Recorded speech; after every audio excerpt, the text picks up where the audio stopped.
everybody, and welcome to the United Stand. This is the final countdown. We've got John Bovey in the... No, we haven't got John Bon Jovi in the house. He's too busy and he's too bloody expensive.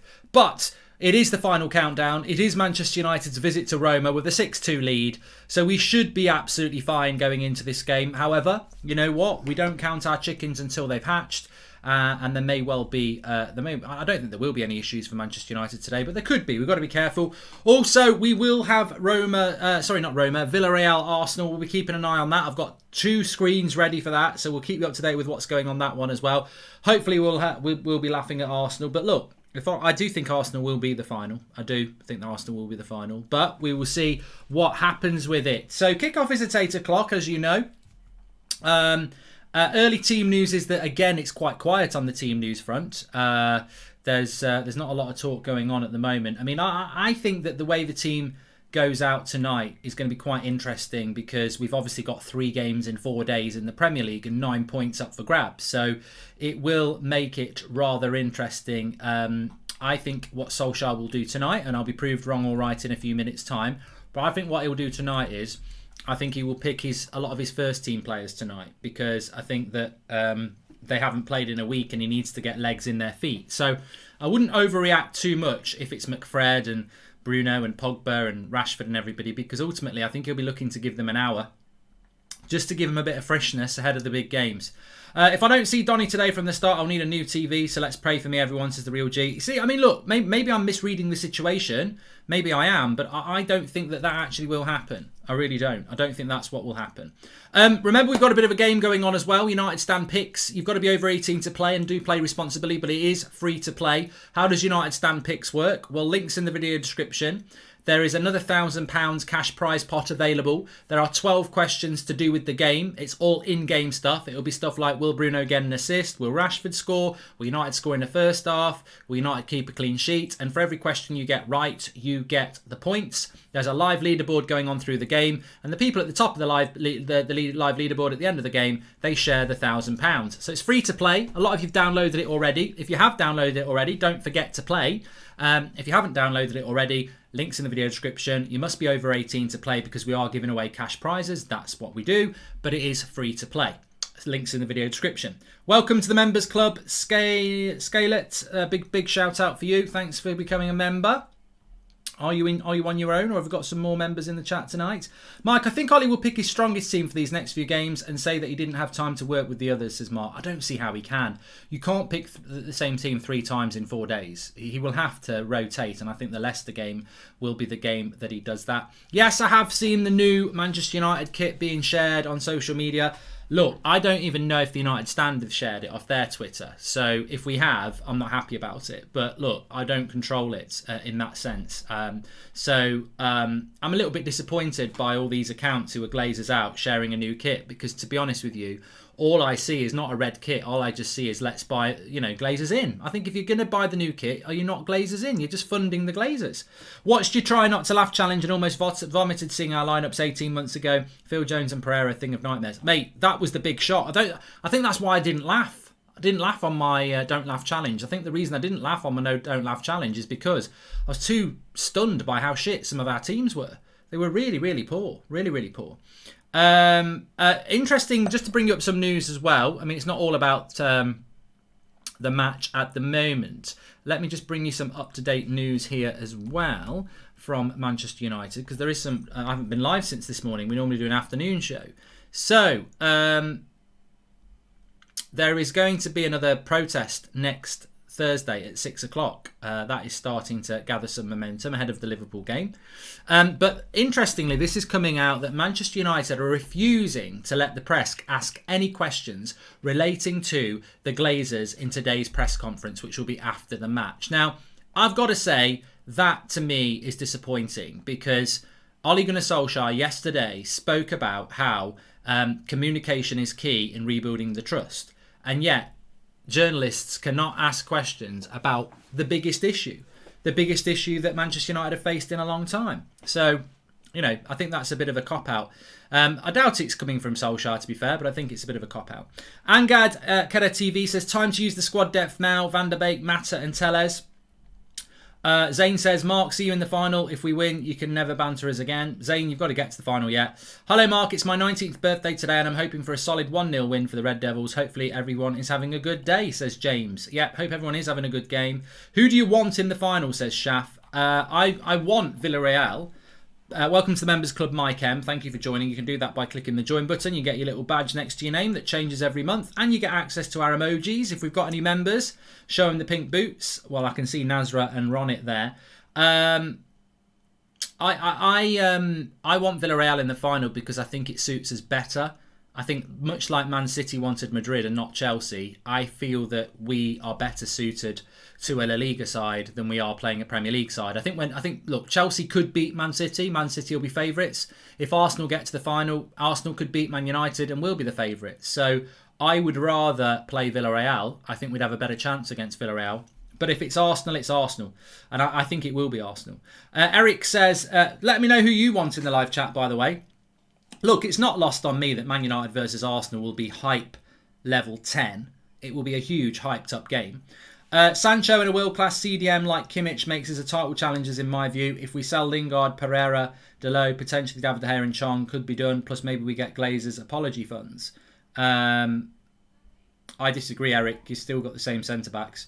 And you want Villareal as you are scared of us, says Zane. No, it's not fear. It's not fear. It's just I think that we've never beaten Arsenal. I think it'd just be a tight game. Although it wasn't tight when Chelsea played Arsenal, was it? What was it, about 6-0 in the final? Nice bit of apple juice there.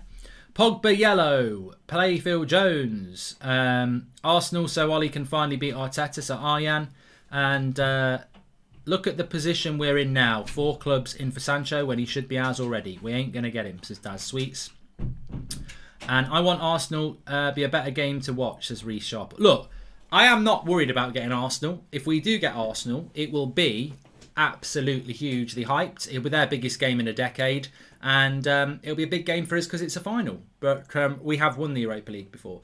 Do you think that Donny's going to start, says Akib? I don't know. I think you can come up with many. I don't know. I don't know how he's going to go approach this tonight. I really don't. 4 games in 7 days. I think he wants to get a bit of fresh. The trouble is, and I agree with Ollie on this if he does it.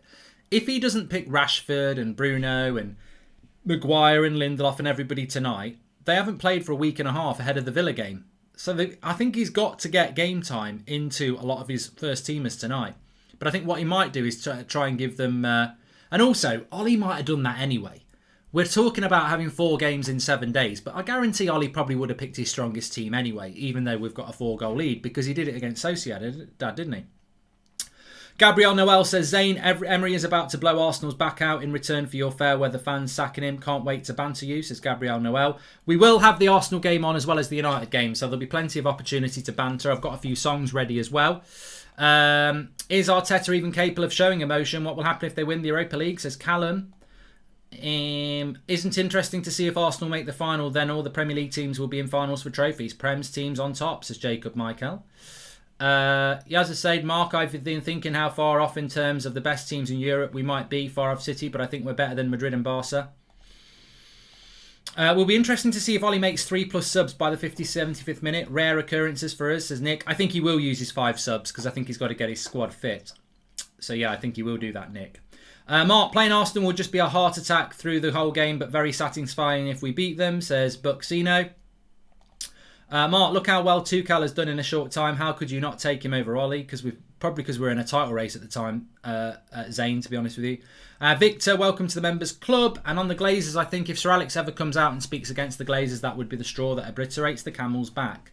Yeah, I tell you what, that's a very good observation by Gabriel. It is a very good observation, and I wonder why Sir Alex wouldn't do that, actually. I don't know.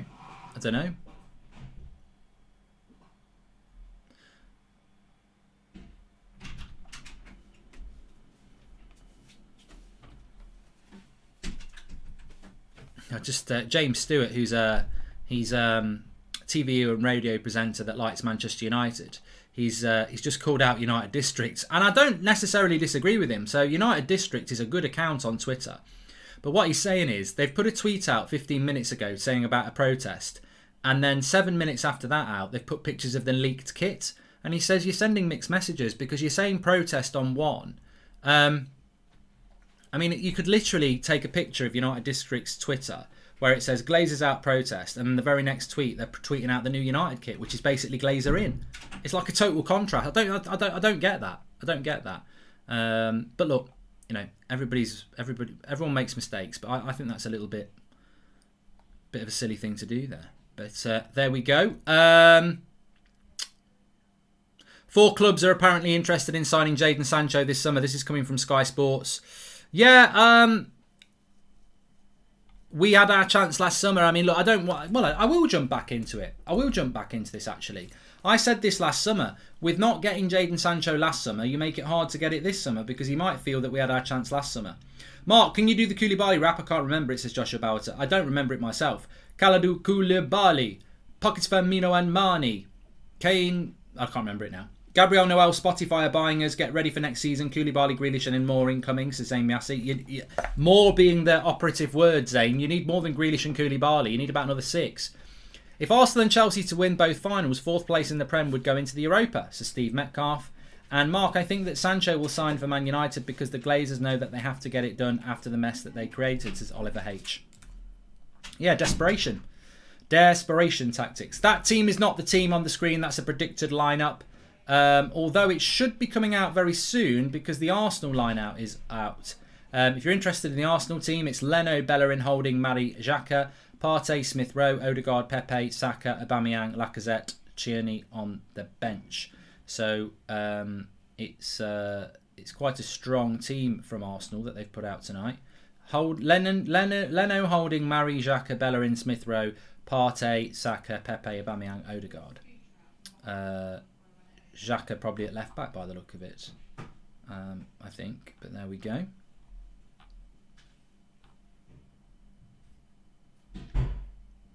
United team is not out as of yet, but I will let you know as soon as it is. Arsenal team is out. Both teams kicking off at 8 o'clock, of course.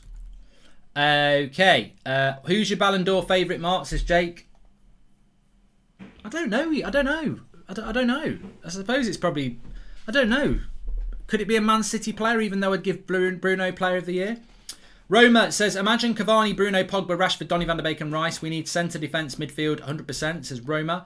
4-1 to the Arsenal, says Zane Miassi. And Mark, Real and Juve is not doing well. Do you think this is the reason why Pogba might sign a new contract? I think we are in a better position than both, says Fibo. And also, Mark, I think that Sancho will sign for Manchester United. I've read that one as well from Oliver H. Thanks everyone who's tuning in. Make sure you smash a like on the video if you are watching. Zane, the only thing you're getting from Spotify next season is your subscription renewed. Let the banter commence, says Nick P. And Arsenal versus Man United will be a great game, says Trucker. It's not there yet. We will be there. We're there. Manchester United will be in the final, but I don't know. I do actually think Arsenal will get to the final. I have been quite consistent about that, and I do think that they will get to the final. But there are no guarantees.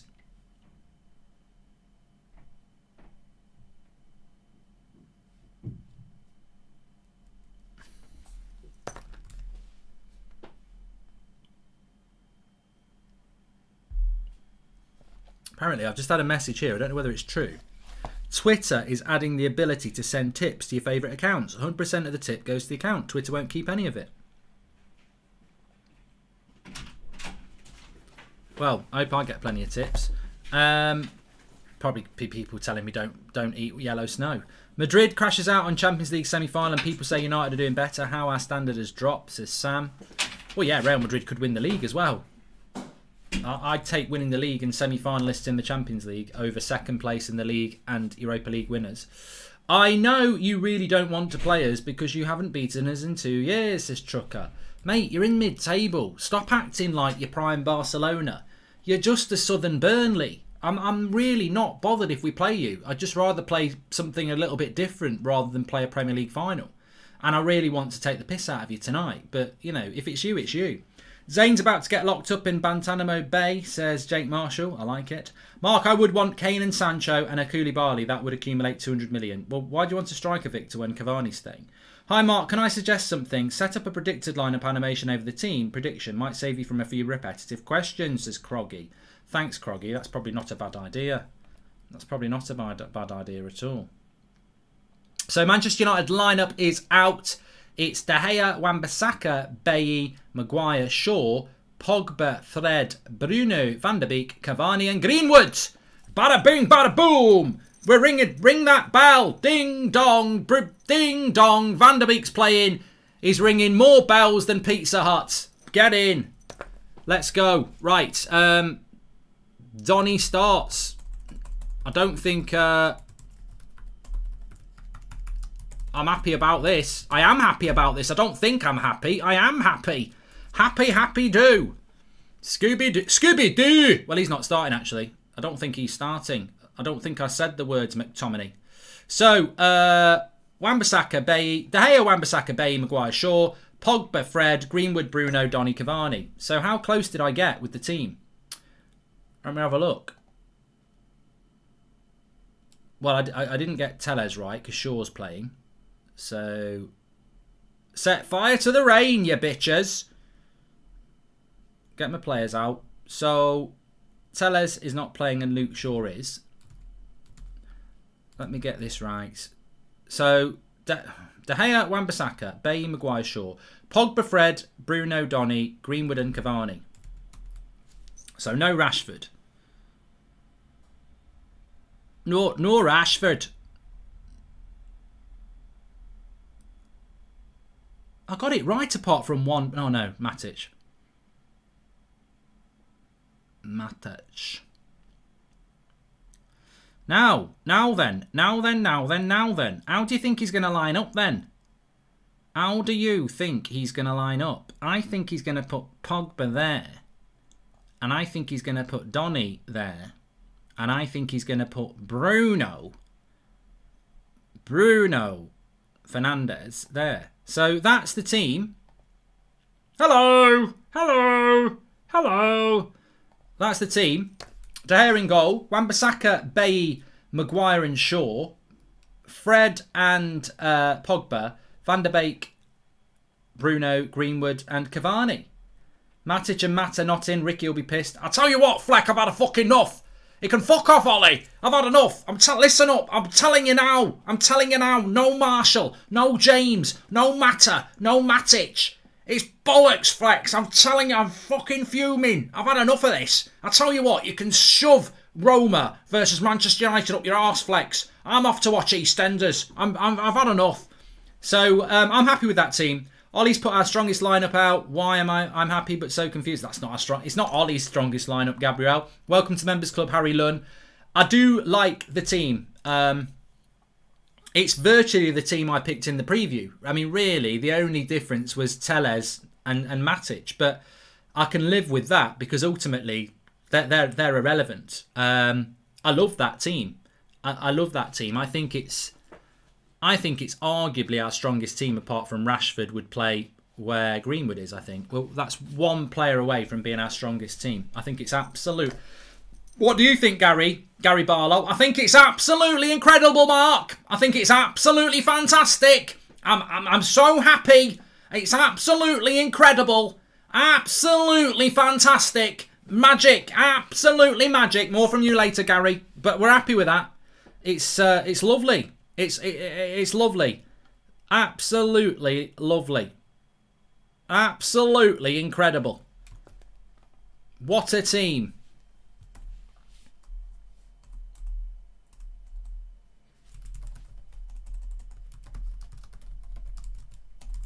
Add Rashford and that's our best 11. But it's not Ollie's best 11. No, it won't be Ollie's best 11. Tell you what, it's exciting though. Get the game done. Get the game won. Bada bing, bada boom.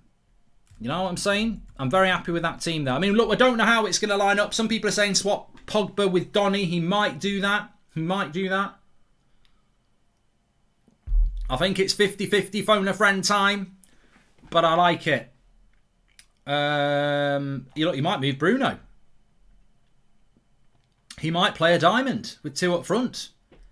Great year for English teams. Man City winning the treble and Arsenal winning the Europa League, says Chuck. Mate, you really are sad. You're really sad. Ollie put in the fans' favourite team to chill us down. I'm not complaining, but still glazes out, says Joskian. Pogba will be left and Van der Beek will be central, says Nick. You might be right. You might be right, but I'm going to go with that. Pogba's on a yellow card, apparently, but I don't know. Ishak says he thinks it's going to be a diamond. I'll be very surprised if it's a diamond. Hi, Mark. I hope Ollie can see what Donny can do when he's playing with the first team and not the under-21 squad. Well done, Ollie. Glazes out, says Akil. I tell you what this is positive about, though. If Donny and Bay are starting tonight, they're definitely going to be starting against Leicester or Villa because he's got to rotate. And I think Solskjaer knows he's got to rotate, so I think he's using players that he knows he's going to have to rely on and trust next week. With matches coming up so quickly, do we really need to play our best team and players? I hope Ollie takes main players off after first half and not play 90, says Ron. Oh, there'll definitely be substitutions. Is this the first time Van der Beek, Pogba and Bruno have started together, says Vassaro? Well, that's going to be a question for the live comments because I'm not too sure about that. I'm not too sure whether that's true or not. But I've always wanted to see Donny, Pogba and Bruno on the same team. We haven't seen it that often. I'm trying to think of Van der Beek's starts. He started a few times around November and Pogba was injured. He started against Watford and we didn't play. I think it's the first time they've started, apart from Everton away in the Carabao Cup, which was, for me, one of our best ever performances. And Bay played in that game as well. So, look, I think we could win this game 3-0.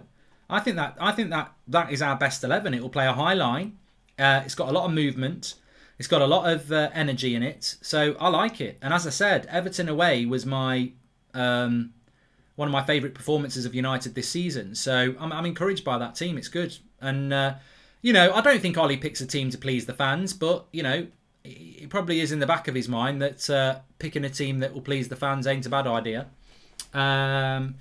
Bishwa says, I had a feeling that Donny would start today. Well, that was a good feeling. With matches coming so quickly, do we really need to... Oh, no. I've read that one. Thank you very much. Thanks for all the super chats that are coming in. We've got nearly 20,000 people watching already, so please smash a like and make sure you subscribe. Renate's there with her sticker, and she's happy flying away. I hope United will be flying tonight. Danny's last start was March the 21st, says Jamie. And I think Donny will play box to box, says Jaden. Look, to be honest with you, that's how I've gone with it. I just think he might pull Pogba into the midfield because Pogba's, used to playing that position. I'd prefer to see Donny play next to Fred because I think there's more future for Donny if he plays box to box. Imagine if Donny plays really well with Fred and then he goes back to McFred and people will be like, well, So I think that it's a real opportunity for Donny. I'd rather, in fact, I'm going to change it because I suppose I should show what I would rather happen, and I would rather see Pogba go there, and I would rather see Donny go there. That's what I would rather see. But we'll see whether that actually happens. Do you think Ahmed will get any minutes today? I hope so. Dan James is injured, so you would hope that he does. Yazza Said says, if United came out the group stage in the Champions League, is it inconceivable that we wouldn't have done well in the Champions League this season? Says Yazza Said. And, look, you're asking me to predict something I don't know. I think United in the Champions League, I don't think they would have got to the final. So, but you obviously would rather be in... Look, I'd rather United got to the quarterfinals of the Champions League and got knocked out than get to the Europa League final and win it. Because the Champions... And I know some people would disagree with that, but the Champions League is where, it's embarrassing to get knocked out. Do you think most of these fans will back out from Glazer out if we had a decent transfer window, says Naman? Yeah. That team with Declan Rice in place of Fred, says Kevin McCormack. Well, look, I think that's a good point. If that's how's the boil on your arse, Mark, says George. It's all right. It's just standing up and sitting down hurts. But I do need to keep stretching, so you got to do it. Goldbridge sexy pants. But yeah, look, if that's United's best team, and I think that is United's best team apart from Rashford, where would I like to see transfers come in? Considering that I'm not bothered about, I think too many times over the last 3 years we've spoken about transfers, and you say buy Sancho, and then people will start saying, well, what about Rashford? What about Greenwood? Well, what about Sterling and Mahrez, who sit on the bench for Man City and rotate? You've got to have a great squad these days. So I think looking at that team on my left, what would I do to that team to improve it? Declan Rice for Fred would be straight away. Varane would come in and play instead of Maguire or Bailly, probably Bailly to be fair. And Sancho would come in where Greenwood is. Those 3 players would massively improve that side. Sancho on the right, Declan Rice at CDM, and Varane at centre-back. Now, you can mix and match the players however you want, but they're 3 players that I would bring into this football club, way before a striker. Swap Greenwood for Rashford, and I think that's United's best team, says V. Jamie. Yeah, you got to get Rashford in there. And Vignesh says, hello, Mark. Excited for this team and how they get together. Imagine a Declan Rice, Sancho, and a good centre-back. Not bad, hey? Eyes on the price. The Glazers out, says Vignesh. And absolutely love this squad. Our best squad except for Rashford. Donny and Freddie's too short for CDM. And centre-back partnership, Donny at left attacking midfielder. You do know that Donny van der Beek is 6 foot, Noah. A lot of people think he's small. He's not. Also, can I just give a shout out for Dean Henderson? I prefer De Gea, but I think a lot of people would probably say Dean Henderson should be in goal. So, let's not forget about Dean Henderson, and let's be fair. I think it's a fair shout. I'd go De Gea, but I know a lot wouldn't. If Pogba went, I'd get Grealish, Hader official. Yes, I agree. Don't you think Shaw needs a rest, says Dean? I'm actually quite excited about the next week because I think we're going to have to rotate. There's no way Luke Shaw can start 4 games in a row in a week. Neither can... I don't even think Harry Maguire should. I'm sure he'll say he can, but I don't actually think Harry Maguire should either. So, yeah, we'll see how it goes. But I wouldn't do that. I wouldn't do that.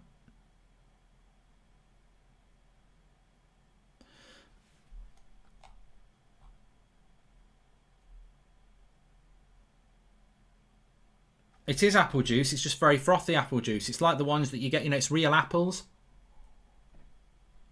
It's not the processed crap you buy in the shop. I can't check Luckhurst's tweet because he's blocked me, because he's a coward. Twansebi needs to leave for his own good. We're 6-2 up and he isn't playing. Too good to sit on the bench in the reserve, says that one right there. There's always somebody. There's already somebody moaning. Isn't there? But look, I'm very happy with that team. It could be better, it could be worse, but I've got no issue with that team. Absolutely no issue with that team. So if you have, that's up to you. Will Pogba be suspended if he gets a yellow card? I would put that to the live comments. I don't know. I'm not sure. Let me know. I don't know if Pogba is suspended if he misses the game. If he gets a yellow card. And now this is great because the live comments are saying yes, no, yes, no, yes, no, yes, no.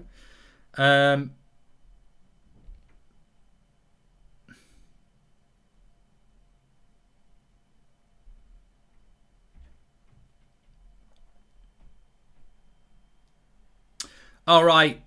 Pratt Hurst's tweet is about De Gea and Henderson. What a surprise. What a surprise. Oh, really interesting. Who'll be in goal for the final? Why even talking about it, Pratt Hurst? Cards are wiped, said Jamie, for the final. And I'm so happy Donny has some game time, says Mikael Roach. And shouldn't we rest Cavani and play Greenwood up top and give Ahmad a chance in a game like this where we've already won? Cavani can't play 4 games. Andy Bruno, and that was from Ronald. And Andy and Bruno says, evening, Mark. With 4 games in 8 days, what's the chances of United getting another cancelled to help our team as FA seemingly won't? Mate, when's the next home game? I wouldn't be surprised if there is another protest, so you never know. You never know. Can I just go back to that Cavani point? What brand is your apple juice? Says Nico. I can't. We're sponsored by United Stand Picks. They specifically said do not mention any apple juice products because that will be breach of contract. What I was going to say is that on Cavani, remember you can make 5 subs tonight, and I fully expect that we will make 5 subs. I think tonight, from Ollie's point of view, is about giving as many people minutes as he can. And I think we will see McTominay. I think we will see Matic. I think we will see Rashford. I think we'll probably see Telles and maybe Tuanzebe as well. If the Glazers get us Sancho, Rice and Varane, what will you think about it then, says Esther? Mate, for me, personally, I want the Glazers gone. I wanted the Glazers gone when we won the Champions League. I wanted the Glazers won when we won 3 leagues in a row. So, winning things doesn't make the Glazers good owners. Like, if they have a good transfer window, they bought us Pogba before. They bought us Van Persie. They have spent money, but the problem with the Glazers is they'll never be able to undo what they've done. They've taken $1.5 billion out of this club. They've kept us in debt of $500 million. They've not restructured the stadium. They've not backed managers when they've got 2nd or 3rd place. So they could have one good transfer window, but it won't make me go, oh, they're good. They need to do it for the next 5 years, and they're not willing to do that. I'm not angry about the team. Twan needs minutes, though, says that one right there. I think he will get on. If the Glazers get... I don't get the issue with Donny in the pivot. Lahm played CDM for Bayern 5 seasons, won a treble in that position, and he was tiny like Messi, says Gabriel Noel. Donny may be 6, but he doesn't play big. Know what I mean? Pogba plays big and wins headers to cover Fred. Donny's more intricate with his play, says Noah. I do agree with you on that one. It might be Pogba in the pivot. It might not. Edwards sold us down the Irwell, says Matthew Gartar.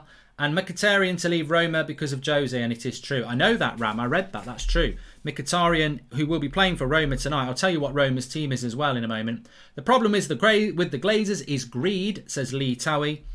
So let me just get you the Roma team, because obviously we are playing Roma.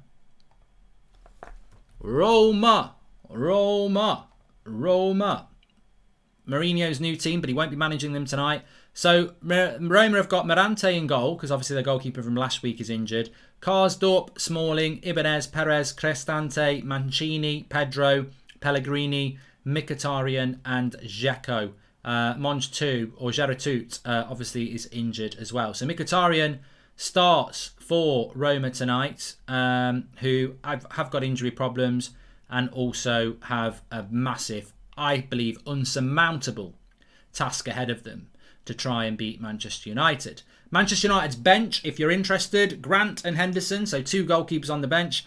Telles, Lindelof, Tuanzebe, Williams, Ahmad, Mata, Matic, McTominay, Alanga and Rashford.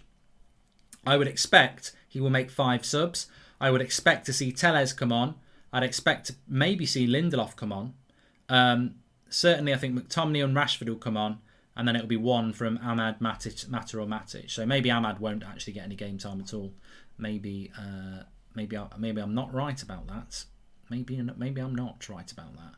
But score predictions. I said 3-1 Manchester United, and I do think we're going to win. I think we've got such an attacking side. I do think we will win. As fans, we should have separate jersey by the fans. Sponsors out. Glazers broke. Glazers out. Says Hatim. And as fans, yeah, I've done that one. And Red Devil, looking forward to seeing Donny, Pogba and Bruno on the same pitch, Mark. Keep up the good work, pal. That's from Red Devil. We've got one from one of our members here. Where are you? It whizzed by. Scott Jones says, Mark, do we have the worst owners in the world? The ugliest? Both saw a video of Joel Glazer looking like a Pharaoh's bollock. That's from one of our members. And love the team. Well done, Donny, says Jonathan Pienaar. Wyatt says Diallo, question mark, is on the bench. And Busby Boy Vivo says, let's do this, United. Are we in the zebra kit tonight, says Anthony White. I would imagine we are in the zebra kit tonight, because Roma will be in their home kit, and that's the only one that's really not going to clash. Donny always seems to play in the zebra kit. Remember our wager, mates, says Sam Ameson. Yeah, is it about 5 subs? Yeah, so me and Sam Ameson, I was playing FIFA earlier on Mark Goldbridge, That's Football, and Sam said there's no way that Ollie will make 5 subs. I said that there is. And he'll get a shout out on the show tomorrow if we don't. Mark, don't you think we should highlight to Ole Gunnar Solskjaer how much we want Van der Beek on the pitch?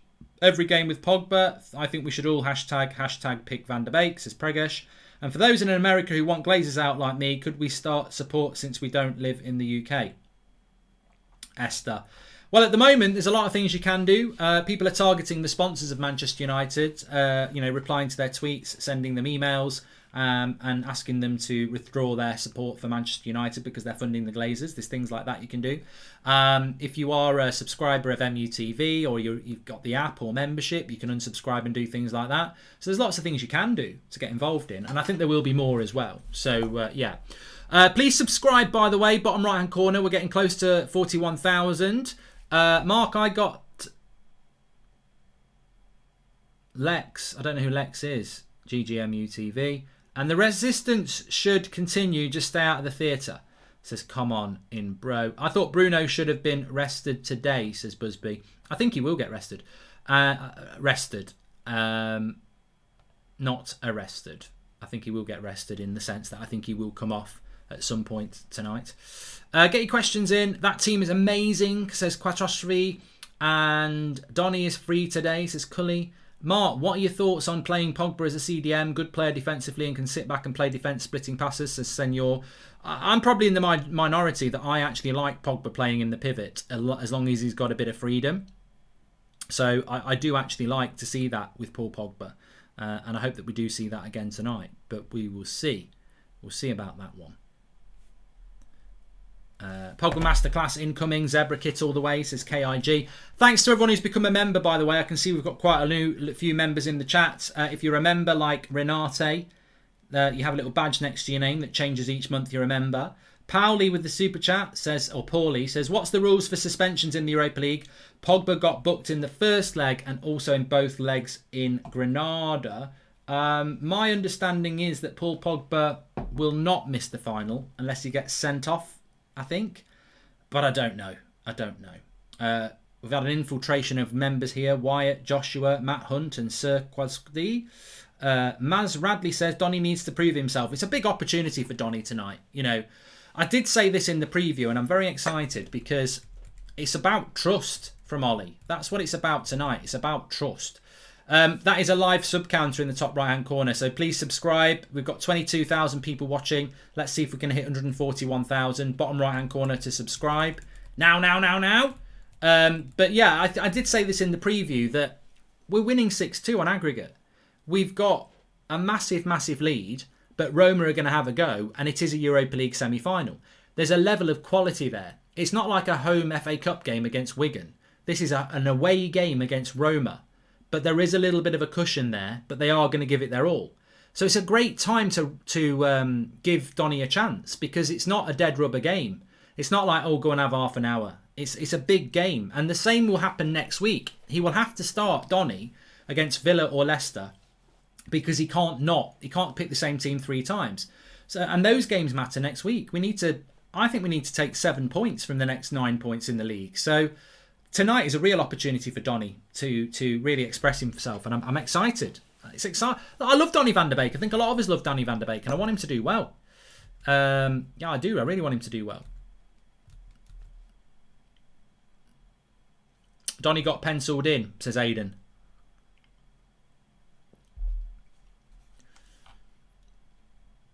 Mark, how do you think the transfer market will be affected by the Super League fiasco? Like, will Perez be willing to do deals with English clubs? I think if Real Madrid want to improve, they should be doing deals with any clubs. Hey Mark, today is my birthday. Can I have a shout out? Thank you, says Tuan. Shout out to Tuan.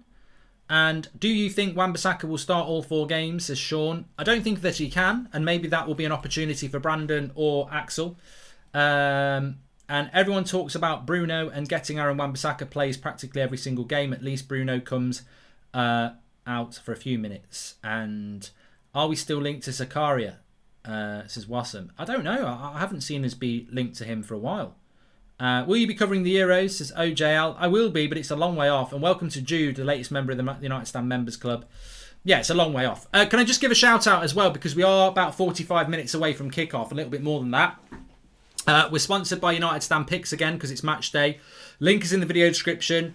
We're giving away another £1,000 cash prize pot. How does it work? You've got to be over 18 simply because we are giving away cash prizes. So you've got to be over 18 for that. But it is free to enter. If you've already downloaded United Stand Picks, just go into it now and play. If you haven't downloaded it, the link's in the video description. 12 questions to do with the game tonight. It's all in-game questions. So will United score in the first half? Will they score in the second half? Will Bruno score? Things like that. You get points for every question you get right. There's a live leaderboard you can check during the game. People at the top of the live leaderboard share the £1,000 cash prize pot. As I said, it's free to play, but you've got to be over 18. If you've already played it in the past, you've downloaded it, you may as well play it because it's free. If you haven't downloaded it, links in the video description. You must be over 18. Please play responsibly, and the terms and conditions are there as well. You've got about 40 minutes to enter because it cuts off about 5 minutes before kickoff. So links in the video description for that. Just wanted to say thank you for making my day better every day, says Abdul. Thank you very much, Abdul, and it's reciprocated. And do you think Cavani's been better for us than Zlatan was, and where would we have finished if it wasn't for Cavani? Trading with Kieran's, Cavani's not been better than Zlatan because Cavani's actually missed a lot of games. Zlatan played most games up until he got his injury and scored a lot more goals. So I think it's a little bit like saying this Man City side's better than the treble winning side. Because it's happening here and now, you want to fall in with the here and now. But Zlatan did do better up to this point than Cavani. But as we know, Zlatan didn't finish the season. Cavani hopefully will. So Cavani could have a better season, but up to this point, I think Zlatan had done better to this point. Mark, the British owner of INEOS, Grenadiers cycling team, formerly Team Sky, Sir Jim Ratcliffe, could afford a credible offer for Man United, says Gary. Okay. And one of the strongest lineups he's put out all year, full of pace and creativity. Hopefully we'll get on the front foot early and put them to the sword, says Andrea Bryan. And exactly, I think, Ollie must be applauded for that. I mean, we'll see how we play, but when you look at that team on paper, it looks like a very offensive team. And, ultimately we could just come to Rome and, go through the motions. So maybe we will do that anyway, but it looks like it. Cavani suits our play style better than Zlatan. Yeah, I agree with you on that, Dean, because with Zlatan, teams did start to push us very high up the pitch. I remember Bournemouth coming to Old Trafford and pressing us on the edge of our own box because they were so not bothered about the ball over the top. Yellow cards accumulated over 2 semi-final legs will not get a player suspended for the final. Yellow cards are written off after the quarterfinals, says AC Mills. So you'd have to get a red card tonight to miss the final, basically.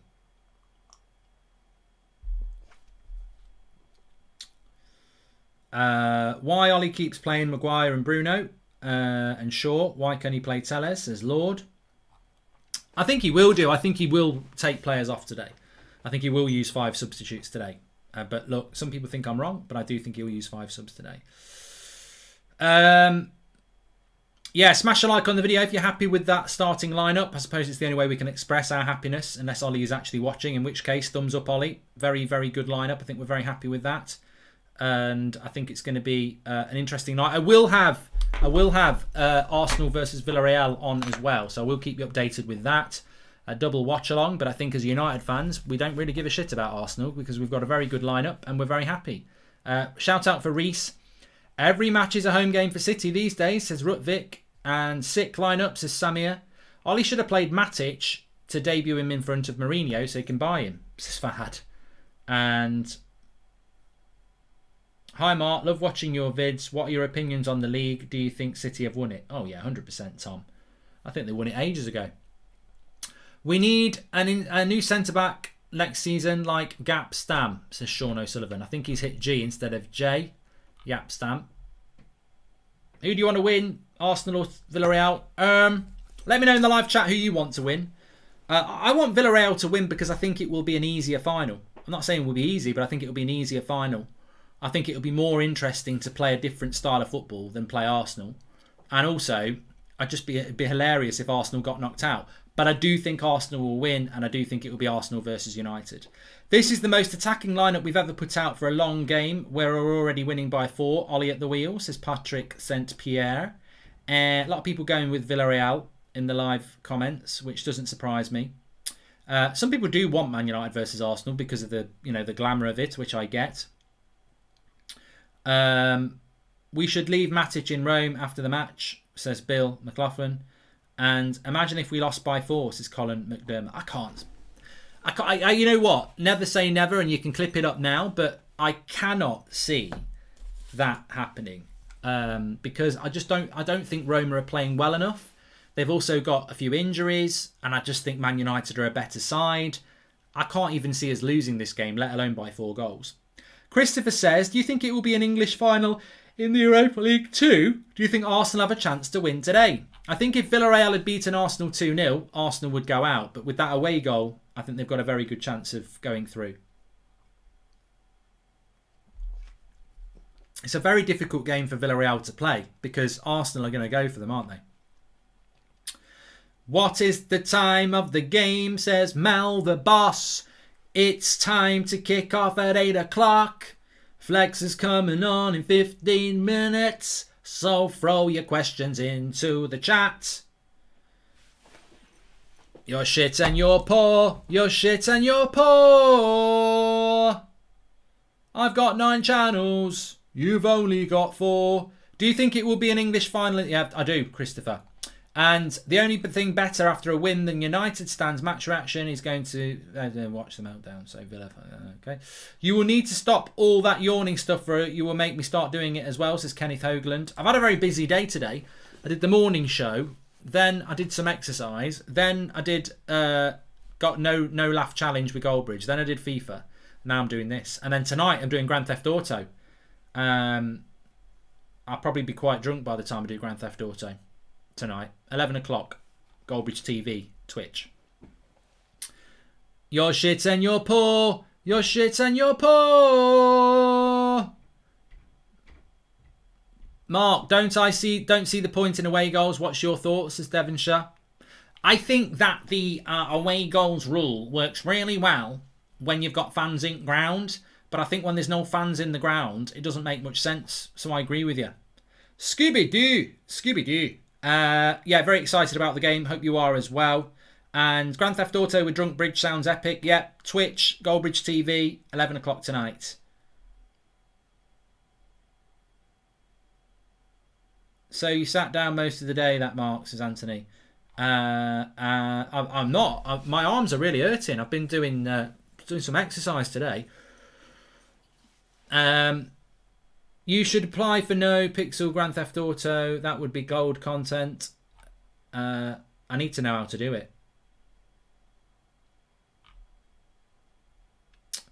My score prediction, sorry, 3-1. I'm going to stick with 3-1, although I probably would like to change it to 3-0 because I think we'll be very, very comfortable. I think we should sign Leon Bailey instead of Sancho, says Palios.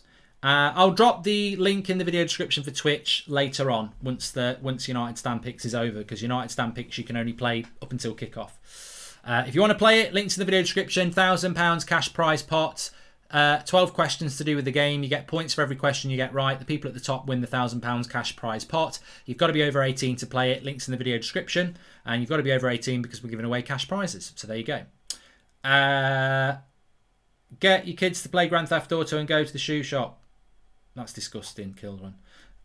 Get a gin, Mark. I do like a gin. Song for Donny, please. I can't remember what the Donny song is. Is it Don? There is a Donny song. I can't remember what it is. I know I'm thinking about Donny Cool, but I don't think that is. Mark, I didn't think I could have been this excited to see this lineup in action if Diallo came in the second half. I may need CPR to get through this one, says P. San.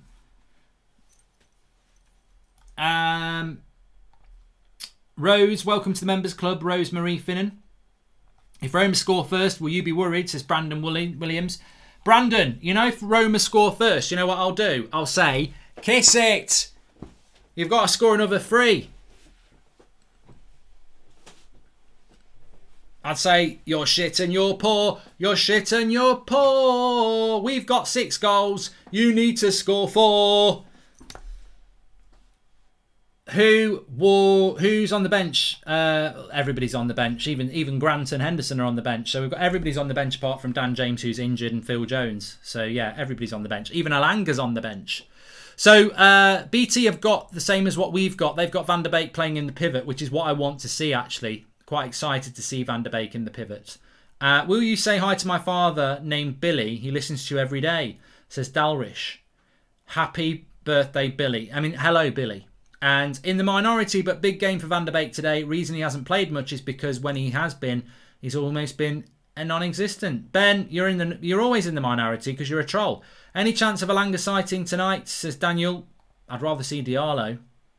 Yeah, Sam, I'm not stupid. That's one of the worst ones I've ever seen. And I hope we do see Donny.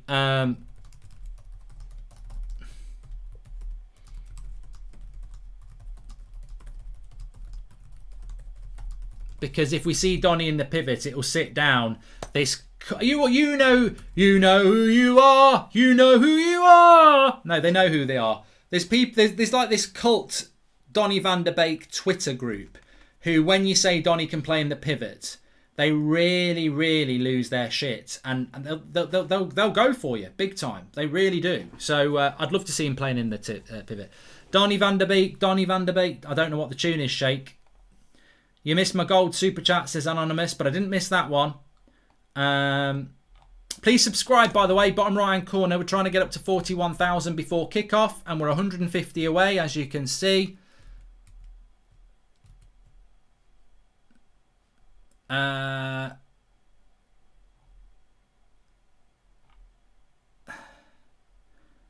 Any chance of a shout out for my son Alfie and his under 10 teams who are travelling up to Manchester to play the Reds on Sunday, says Steve Moxon.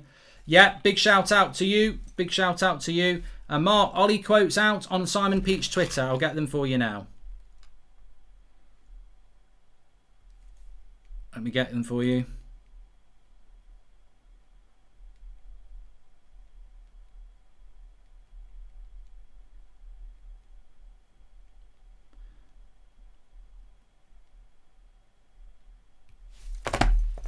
Let's get them. Let's go get it. So,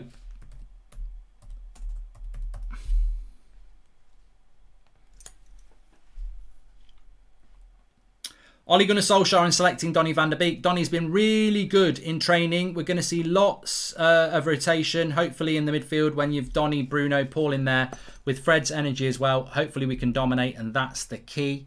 And also he says he's a very, very special talent, and we know he's going to be special for us. Hopefully he can cap his 100th game for us with a good performance. If he plays well, I wouldn't bet against him scoring. And also we have to focus one game at a time. It's going to be relentless the next week, but you don't play well here thinking about the next one. So we picked a team that we feel is going to be strong enough to give Roma a lot to think about. And yeah, so on Donny van der Beek, Donny has been really good in training. We're going to see loads of rotations, hopefully the midfield when we've got Donny, Bruno, Pogba in there with Fred's energy as well. And I think that's really, really important, isn't it? You know, we've hardly ever seen this season. Donny van der Beek, Pogba and Bruno play together. For anybody who doesn't know, I think that the only time we've seen them play together, and certainly the best time, one of the best performances I've seen from United this season. And coincidentally or not, I don't say it's one of the best performances for any other reason that I think that it was. You've got Donny van der Beek, Pogba and Bruno, and they played against Everton in the Carabao Cup just before Christmas away from home. And Eric Bailly played in that game, and we pressed the opposition really high up the pitch, and we played some of the best football I've seen. Bruno can press, Donny can press, Fred can press, Pogba can press, Greenwood can press. So I expect us to compress Roma very high up the pitch. So I'm excited to see how we do. I basically said that you've helped me a lot throughout this year mentally, says Anonymous. You don't know how much you mean to people and help them. We all love you. Oh, what a lovely. I'll have a sip of apple juice for that. Lovely, lovely. And would you be happy to see this starting squad begin for his next season if we only make one key signing? Andrew, I think if we want to win the title, that's not enough. You need a top-class centre-back and a top-class CDM. And you probably need Sancho off the right, to be honest. But if I could take two players, I would add a centre-back and a CDM to that team, and I'd be happy with everything else. Do you think Donny would have got more playing time if he'd joined Real Madrid, says Gabe? It's a good question. I don't know, because they do like Casemiro, Modric, and the other lad, Cruz. The way Avram Glazer walked away from the journalist shows the sheer arrogance, confidence the Glazers have in terms of retaining United. Force them out, says JJ. Mark, can you imagine? Says Mantis. I don't know what that means. Mark, what is your score prediction for the Champions League final? Oh, it's too far in the future, Leo, but hopefully Chelsea will win. Is left wing the long-term position for Pogba? Van der Beek could succeed as a deep-line playmaker, and we could have a game Garner back from loan, but Rashi is limited as a right winger, says Sugan. I think if you listen to what Paul Pogba's been talking about, he's not a left winger. He sees himself as an inverted left-sided number 8, which is interesting. He will drift out to the left, of course, for positional sense, but he sees himself as more as a left-sided attacking midfielder, which is what he likes. Welcome to the Members Club, Cormac. Thanks for joining. You get your little badge next to your name. And Harry says, Mark, the Glazers live at 10 Middle Road, Palm Beach. You can see Avram on Street View. Okay. And BT just said, why have they overlooked the biggest channel? Says Jimmy Garner. Mate, I've got no. I don't know. I don't know. I've got no comments on that. Thanks, mate. Hope you get the I'll tell you why it is. I'll tell you why. I've been watching a lot of the news this week, and I absolutely love all of our fan base. I do. I think the lifeblood of the club is the home and away support. I've always said that. But what I have noticed this week is if you haven't got a Mancunian accent, you're not going to get asked on TV. You're not going to get asked for a radio interview or anything like that. Which in a world that's meant to be diverse, and in a world where 99 point something of our fan base is not from Manchester, and in a world where I support Manchester United because my granddad supported them in the 50s and he's from Nottingham, why is the media so obsessed with speaking to somebody from Manchester all the time? It's not very inclusive, is it? But it's always the way. It's always has been the way. I basically started the United Stand because I was trying to get involved with a media company, and they didn't want me because I didn't have a Mancunian accent. So, whether that's right or wrong, that is why you see so many people on telly this week who've got a Mancunian accent, because there's just this. And it's the same when Liverpool, something happens there. They want authenticity. But is it authentic? I don't know. I leave that open to you. But come one, come all. We've got Ricky, and we've got Kev, and we've got Beth, who are from Manchester, and then we've got the rest of us.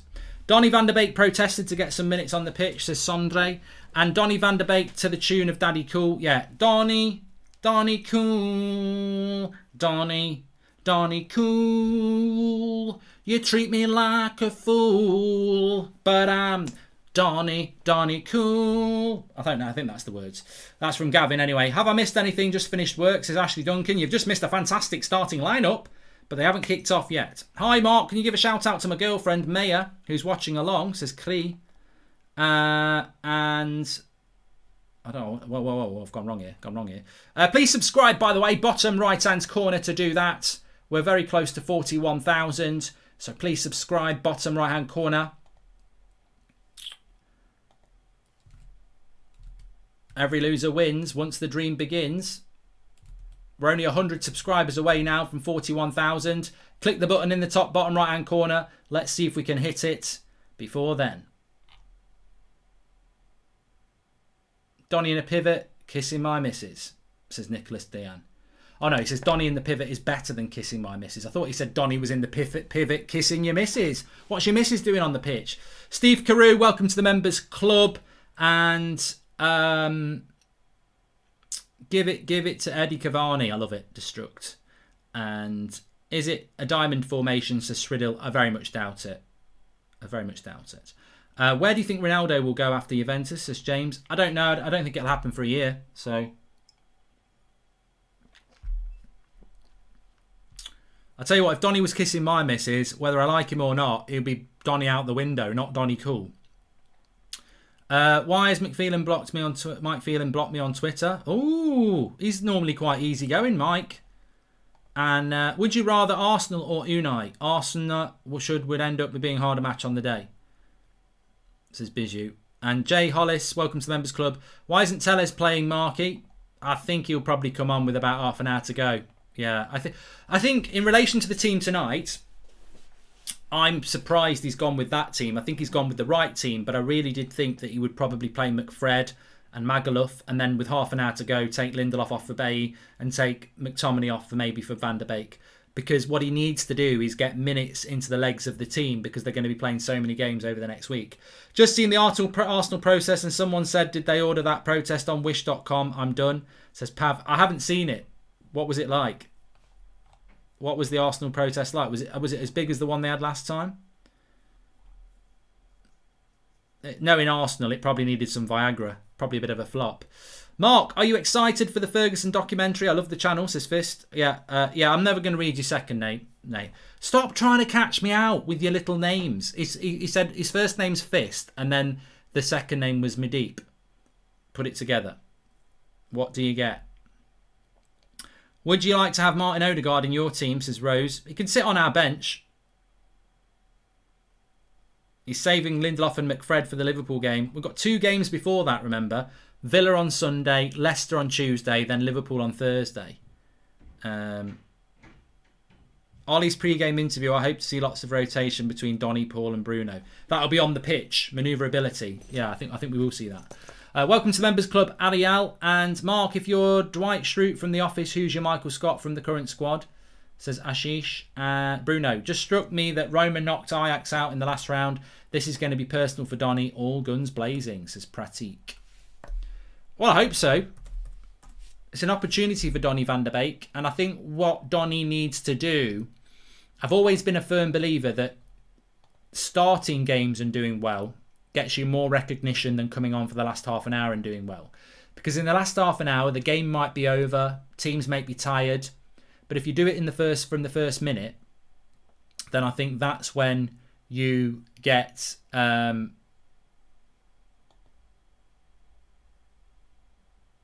more recognition. So I think if Donny van der Beek has a good game tonight, then he will be in with a much, much better shout of getting involved in future games for United. So hopefully that's what will happen. Playing from the start, doing well from the start would be great. Talking about playing from the start, he's coming on as a for the last half an hour. We're going to get Flex on, see what he's got to think. He'll probably still predict a draw. Right, let me see if I can get him on. Let's go to here. Let's go to there. Let's go to here. Let's go to there. Let's click there. And there he is. And let me get him on here. Hello, can you hear me? Yeah, can hear you, man. It works like clockwork. Back of the net. Easy. Fast substitution there. Give us your thoughts on the team then, Flex. A lot of people very happy with it. Yeah, you got to be happy with it. It's definitely... Ollie's taking 0 chances. That team looks like a team where he's like, you know what? I'm not taking any chances. I don't want to mess about with this. I don't want anything bad to happen. Simple as that. So yeah, everyone's saying it's really loud and echoey. It's not desktop audio was on, so it'll be fine now. Oh, right, okay. It's a team that from Ollie just screams, I'll make a couple changes, but you know, I spoke to someone on Instagram Live when we was on the United Stand earlier, and he said, just bring in Hannibal, bring in bring in Shoreteri, and I was like, I know we've got a lot of games, but Ollie's just going to use the senior pros.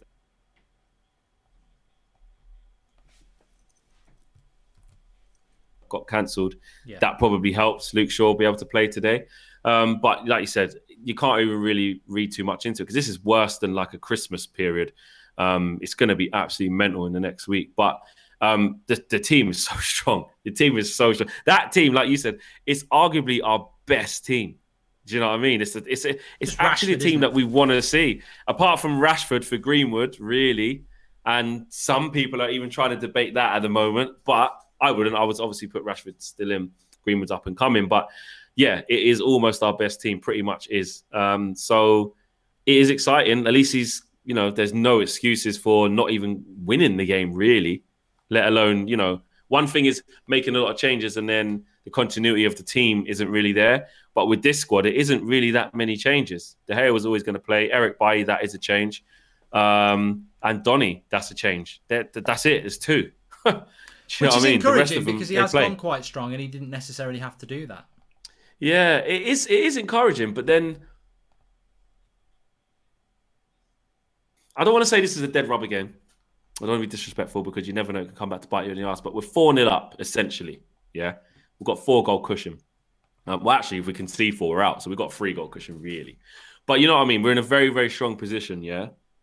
But who is it we got on Tuesday? Is it Leicester or is it Villa? Got Villa on Sunday, Leicester Sunday, on Tuesday, sorry. And then Liverpool on Thursday.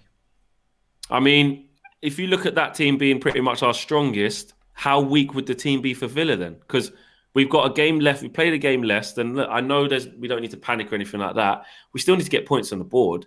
I don't know. I do think a little bit like how many of them players are going to play again on Tuesday, or maybe, on Sunday, or maybe the one where they really rest is the Leicester on Tuesday. And then this strong team comes back in on the Thursday against Liverpool. I don't know. We'll have to see, but it is weird. I think the Leicester game is going to have to be, I don't know what everyone else thinks, but in my opinion, the Leicester game is going to have to be an exclusive 11. And Villa and Liverpool can be the same because it's it's a Sunday to Thursday. But Leicester's going to have to be a rotated 11. Yeah, because that's the odd one in it. Like if we go from Sunday to Thursday, that's pretty much what we've been doing already. But you're adding in the Tuesday, which was already there. So I think against Leicester, you're going to have to start Tuanzebe, Tellez, Matic maybe. McTominay's not playing tonight, so he can come in. You're right. One of them games, which is probably that one, is going to have to be quite a mishmash of players, because you can't have even the core of that team, even like a mainstay of players playing that many games. Manny says, with this potentially being our best team bar Rashi and Tony, what's your opinion to Fred potentially playing in the Makelele role? Could there be a future going forward? What's your thoughts? I mean, look, if you look at that team that's there, Wayne says you need a catchphrase like KG. If you look at that team there, Flex, I mean, look, I don't think it's as simple anymore as saying, what makes it a title-winning side, because I think over the last year we've seen that it's not even having a good 11 now. You've got to have a bench like Chelsea and Man City. But if it was about first 11, where would you be looking? How many changes would you be looking to make, and what sort of players would you be looking to bring in to turn that into a side that can go and challenge for first? So you're looking at Fred straight away. We need better than that. Everyone knows my thoughts on Bissouma. Everyone says it is Bissouma. I'm not 100% sold on that, but we need better than Fred. I look at Eric Bailly as it stands there with this starting 11, Bailly and Maguire. I mean, we have kind of called for that. If Bailly can stay fit, that's actually not bad. But you'd need a more reliable centre half than Eric Bailly. Yeah, I would love a Varane. Luke Shaw's fine. Bruno Fernandes is fine. Edinson Cavani for one more year is fine, but we would need to invest in a number 9, in another striker eventually. If it's not this year, then next year. And it's not far off. Wan-Bissaka, you just need some competition there. Someone who is good enough to play in the first team, but not have to start every game. Yeah. A Max Aarons, maybe someone like that. David De Gea, again, it's a bit difficult, but if you look at it as it is, he's good enough to be in a title-winning team even still now, with how good he is. But his situation is going to mean he has to leave. So you've probably put Dean Henderson there, but really two or three max. Yeah, I said of real quality. I said centre-back CDM and actually a right winger. I think Sancho, Rice and Varane would do me. That would do it. Yeah, I can't argue with that, 100%. Maybe put Mason up front or have him coming in and out or whatever, because he's still growing. If you add Varane, Rice and Sancho into that, that's proper. Well, I think, like you say, I mean, look, proper. whether I think Cavani should stay or not, you have got Mason Greenwood, you have still got Anthony Martial, and I think for another year, I would look to prioritise other positions. But I do think it's a squad game, though. I do. It is, and that's just it. If you did add Varane, Rice, and Sancho, all of a sudden you got players like Martial potentially on the bench at some point. You got players like Cavani on the bench at some point. You got players like Greenwood on the bench at some point. Maybe Rashford in a rotation. Maybe Donny in a rotation. Maybe Pogba in a rotation. Bruno. It adds that depth in quality. Do you know what I mean? Then you got your Fred on the bench ready to come and fill in if when Rice needs a rest or stuff like that. And like you said with Varane, you've then got Lindelof there ready to go, or Bailly, whichever one. You're getting that real depth, because you're right. That's what we need. You need what Chelsea and City have got. We just don't have that at the moment. Nah, we don't. Do you think we will get Sancho? A few people just saying there that there's a bit of a race going on for Sancho now. Do you think we might have blown that with what we did last year, or do you think we will get him? No, I think it's as simple as it was last year. Although we should have got him last year, and the jury's out as to how much we do need Sancho over a centre back and a CDM. You keep Edinson Cavani for a year, that helps. Get rid of Jesse Lingard as well, that helps. But I think it's as easy as last year. If you pay the money that they're going to ask for him, You'll get him. He wanted to come last year. I think if we go in for him, he still would want to come. I do believe that. And if it's as low as 75 million pounds now, it's not euros. There's a good chance. It's just annoying because it's almost like, what was it like Bruno when we should have got it the time before, when we should have got him in the summer, but we end up getting him in January. I know it's a little bit longer this time.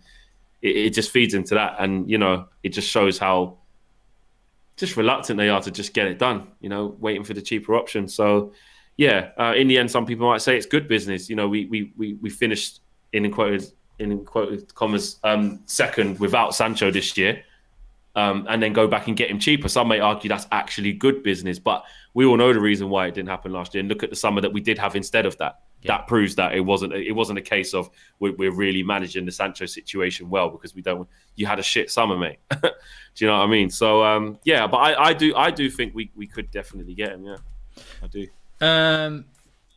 I'm not going to say it until people are saying, what do I think? Not till he's holding up the shirt after last summer. Really. Yeah, I'm 100%. I'm never going to be like, no, we're getting him 100%. It's different this time. No, I'm not. I've got no energy. Where do you sit on that at the moment, actually? I mean, Forever United says CBS made a documentary of the protest with a film crew that went to it, and let's just say the Glazers and the police don't look good. It says Forever United. Okay, I've not seen that yet, so that's interesting.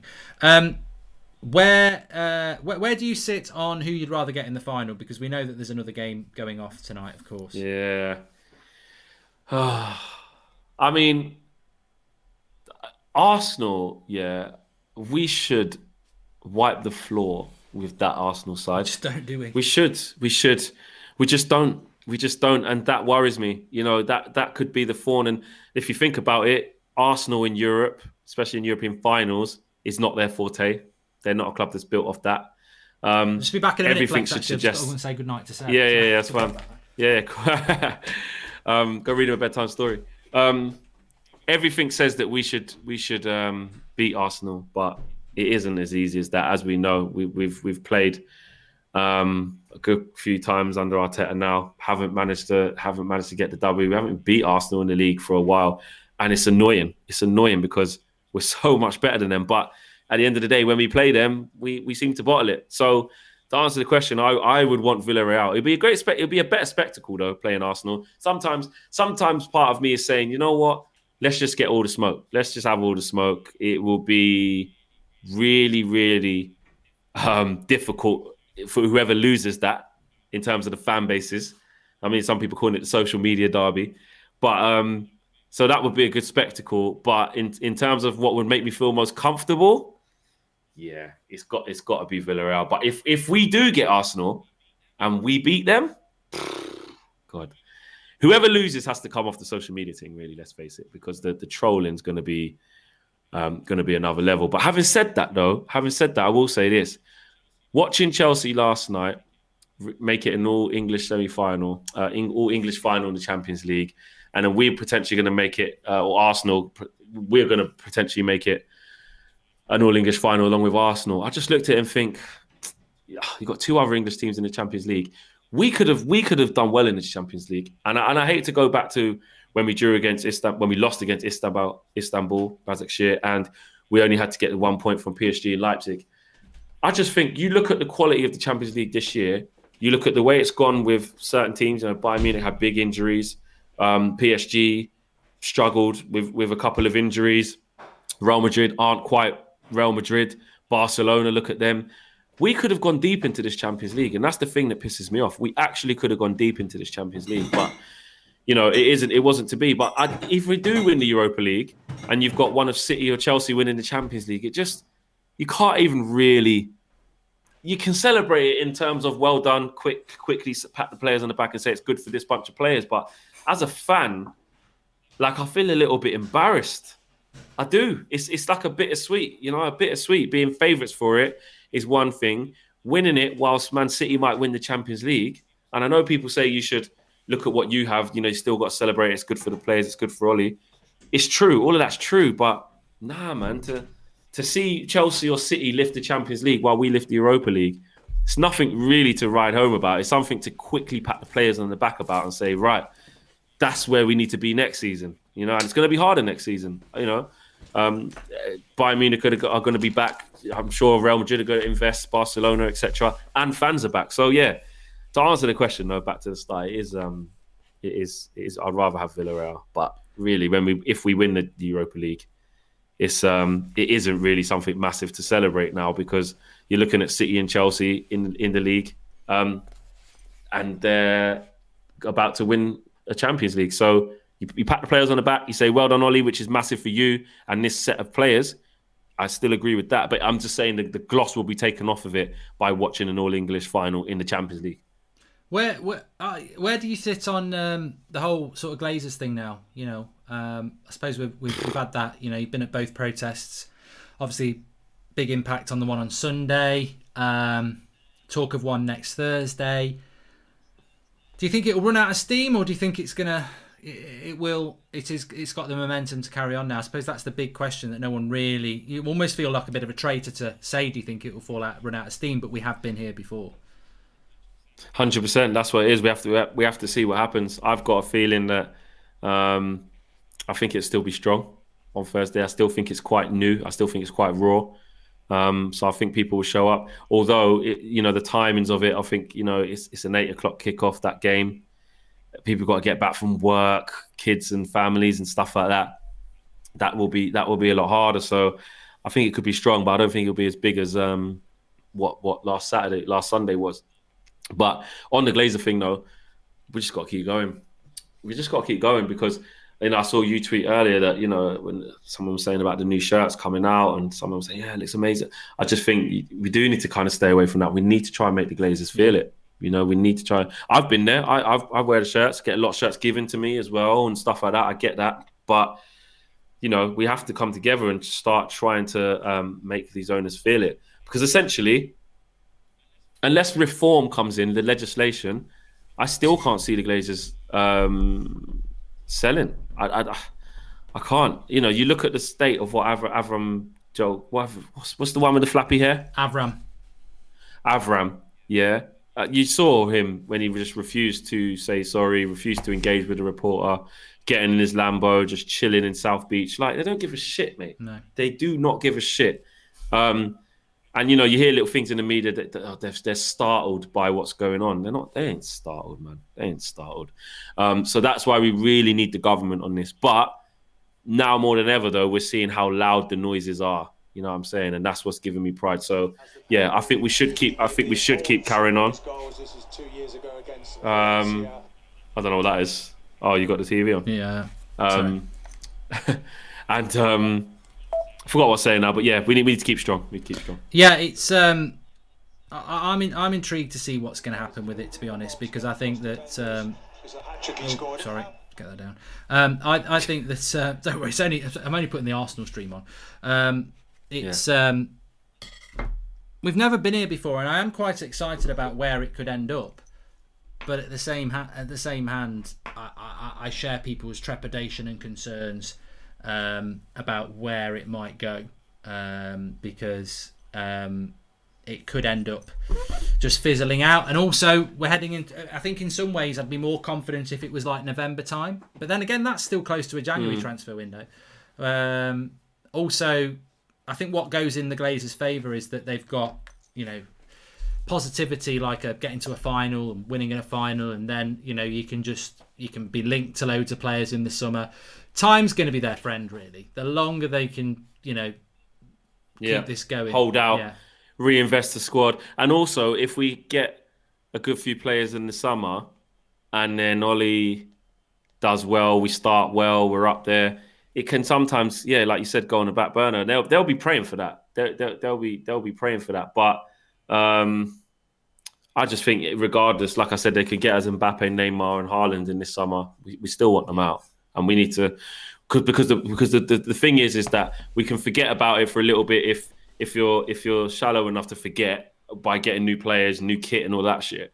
But they've shown what they're capable of doing in a moment of comfort. When there isn't that moment of comfort and reassurance that they were all right, they made a big scheming plan to F the whole of football.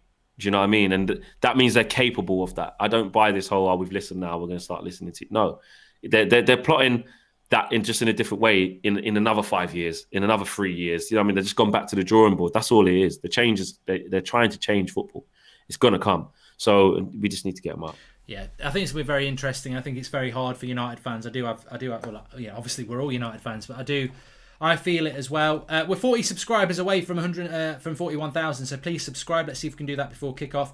But I do think it's hard because you want to support Ollie, and you want to. Well, not all of us do, but you want to support Ollie, and you want to support the team. And I think you do have to compartmentalise. I think you've got to support the team or whatever you think about the team and the players on one hand, and you've got the Glazers on the other, and that's just simply the way it is, really. But look, we will be in our first final. He couldn't let this one go. I think it would have been 5 I was so nervous. Do you give Roma any chance tonight? Can we? I mean, I confidently say no. There's no chance, but they're not good enough. Are they? It's not, For once, I'm gonna say no. I don't. I know we're a lot of things, and we can be unpredictable, and sometimes we might not be at the races, but we don't lose many games. We don't lose many games, not and by 4. From this not by 4, and not from this position. We never concede 4 goals. I mean, apart from the Tottenham game, I don't think we've done that all season. Don't even think we've conceded 3. Oh, we've conceded 3 actually, mostly after that against Everton, but. Yeah, I can't see us conceding 4 goals, and especially without reply. So I'm not saying we'll batter them again, but they won't beat us 4-0. Well, what is your score prediction? Please. Well, no, I know, mate. I think we'll all run off an eye. Oh my God! I tell you what, if we go out tonight, I was going to say nothing's safe. Nothing's safe. And anything that you thought was safe is not safe if we lose tonight.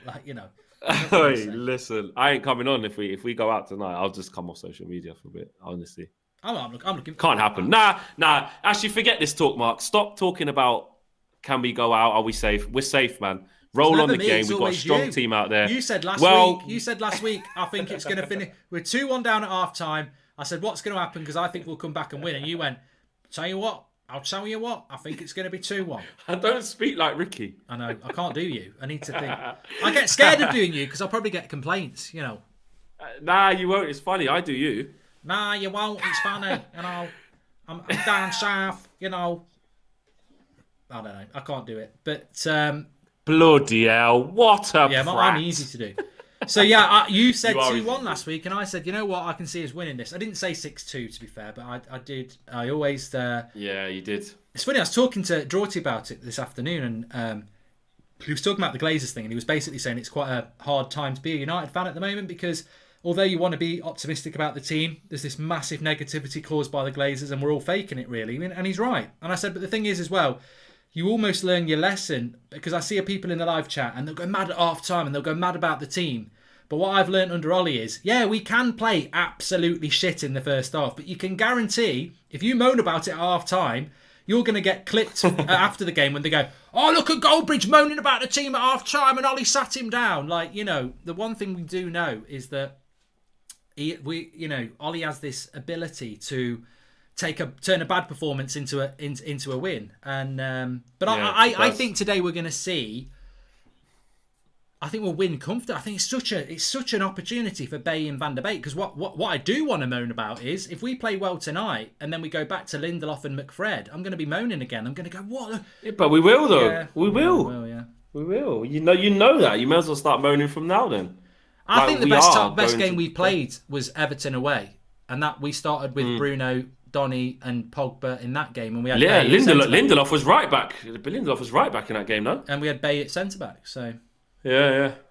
So I think that is it. But you're right though. We will. He will go back to that. It's only because we're 6-2 up. If this game was on a knife edge, we all know who will be playing.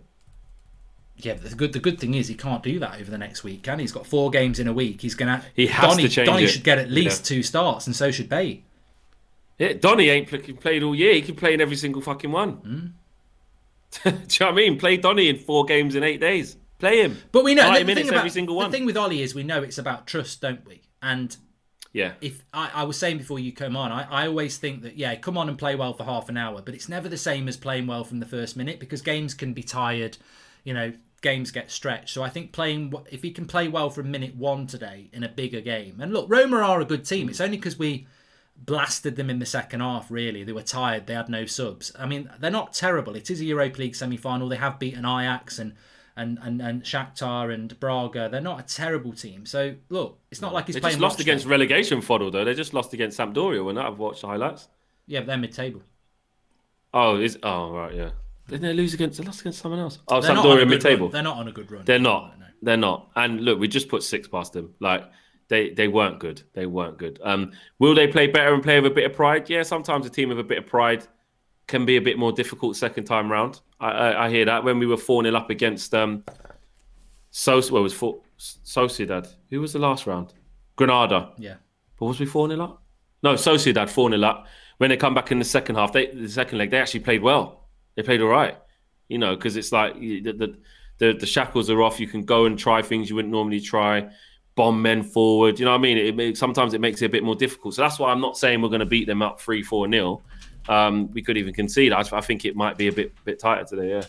I'll tell you what, I am excited. I want you to tell the chat how you think United are going to approach this game. Do you think they'll go on the front foot? You know, where do you think Donny will play? Because he could be pivot, could be Pogba.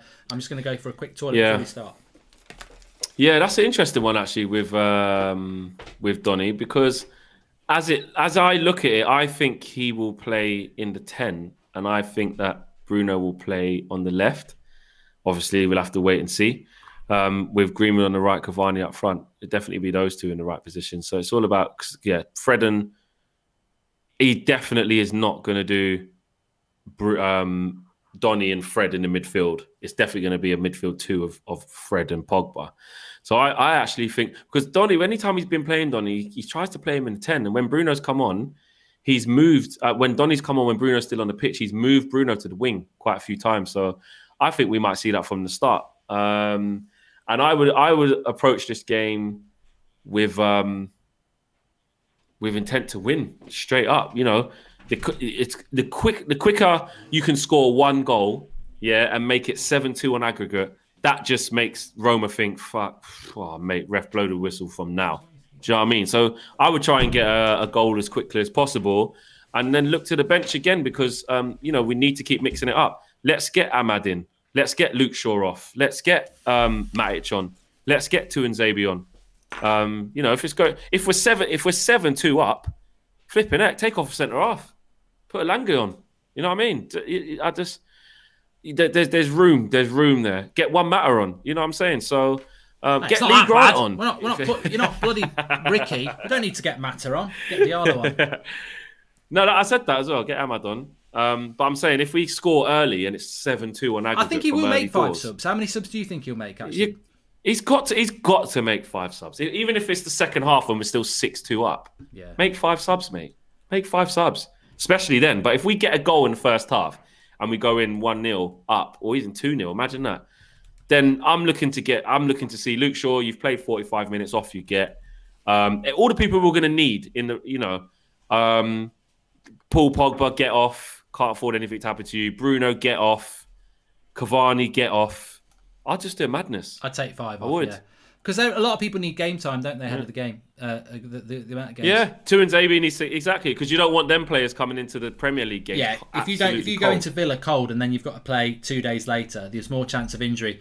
They'll brush you up. Get a few minutes tonight. You know, it's like doing a few runs, isn't it? You know, you want to do 2 or 3 runs and then you get used to the 4th and 5th. Yeah, but exactly. Just quickly, what do you think? Do you think Arsenal will win today? Do you?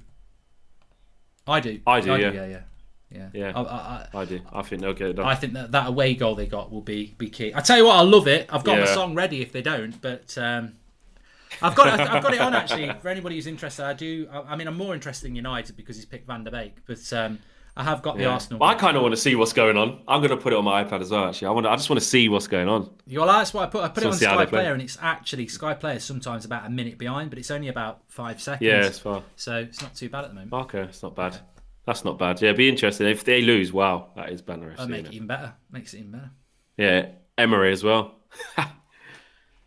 Actually, are we underestimating Villareal saying we just want them? Like Emery's a specialist in this competition. It's a final. It'd be hard. You know, there's no guarantees. It's a final, isn't it? Sevilla beat us last year, but I'd just rather play somebody that's a bit different. And I think that a European final. I liked it when we played Ajax. I don't really fancy playing Remember when we played Chelsea in the European Cup final, and I much preferred playing Barcelona or Bayern. It just feels a little bit different. It's harder to lose when you lose to an English club as well. Yeah, no, it is. It is because exactly, you feel it on social media. You know other people who support them. It's just in your country. You're around the news. 100%. Way harder. Way harder. All right, mate. I will get you on at half time because it's just about to kick off. Cool. All right. Nice one, man. Speak in a bit, pal. Cool. So we'll get Flex on at half time. We'll go back to the watch along screen. That's the team. Good luck on United stand picks if you're playing. Links in the video description. And just join the live. How are you feeling about the lineup? Says Chubba. Very happy with it, Chubba. Thank you for the super chat there from Amir. Right, we're about to kick off. Everybody got ready. I've got the Arsenal game as well, so I'll keep you updated with that. I've literally got 2 screens. Big screen there, little screen there. So I'll keep you up to date. The team reviewers are down. Anyone feeling a bit down, spend a few minutes scrolling through, says Nick P. I think with the Glazer out movement, it's about whether we can keep that momentum going, isn't it? I think that's the key.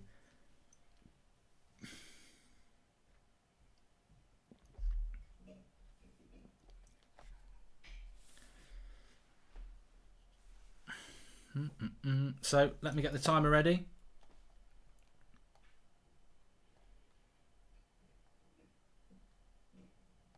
I'm going for United. I actually think United will win 3-0, but I'm going to go 3-1. Do you have the same referee across both legs? I think you do, you know. I think you do. Right, ref's about ready to kick it off.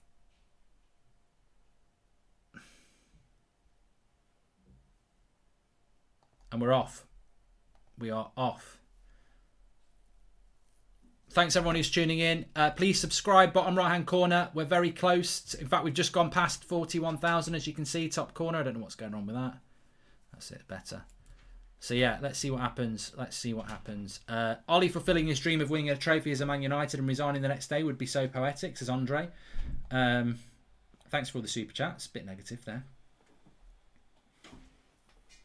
But yeah, I'll keep you up to date with what's going on in the Arsenal game as well. It's a different referee, says Tony Garner. There we go. So, Pogba's actually playing in the pivot. So I was right. He's put Pogba into the pivot, which I actually would have preferred to see Pogba playing not in the pivot, but he's gone with Pogba in the pivot and Van der Beek to the right. Which, I've got to say, I'm a little bit disappointed about that.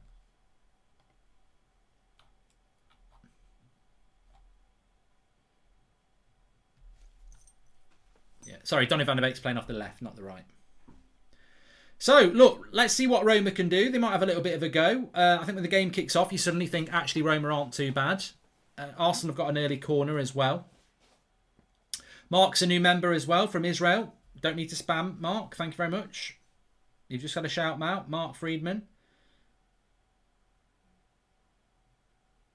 I like this camera angle. Yeah, it's better than Spurs. Definitely better than Spurs.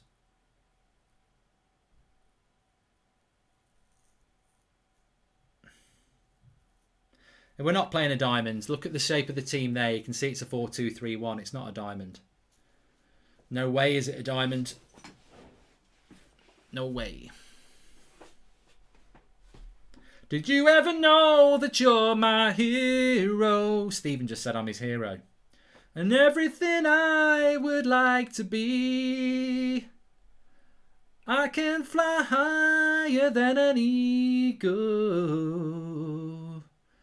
'Cause you are the air beneath my wings. Lovely, even if I say so myself. So yeah, Roma starting off quite confidently here, but Eric Bailly there. Bit late on Mkhitaryan. Interesting story. They both signed for Manchester United in the same summer, and Bay's just basically headbutted him. I actually think it was his shoulder. They've made a tit of this camera angle, says Paul, not nice.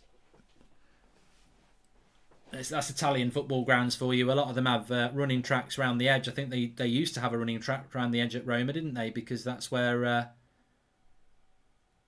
Gaza used to. Well, they still have got a running track. You can see it. What a save by De Gea! Oh, I tell you what, was it offside anyway? It wasn't offside. What a save by David De Gea this is. Pissing about at the back. Great save by De Gea. I think it would have been a handball. Cross comes in. Flick to the back post. Side netting. What a save by De Gea this was.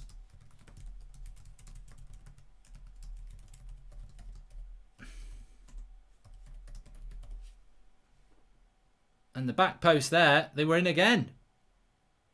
Reactions by De Gea there were superb from Mancini. In slow motion, it looks an easy save, but it's those reactions in real time. You don't want to be conceding in the first 2 minutes. That's a wake-up call, you lazy gets. Kick him up the arse. Here's Donny. Go on, Donny. Go on. What are you going to do, Donny? Switches the play. It's a terrible ball by Donny. Come on. Roma have actually started off quite well here. And Villareal have started off quite well as well. Ooh, cracking shot from Villareal there. Goes for a corner. Leno makes the save. Pogba. You know, I just need to chill out a little bit here. There's a shaky start there. Good kick out by David De Gea there. Into Bruno. And he loses it. Advath says, do you think with this tight schedule they've set us up to fail?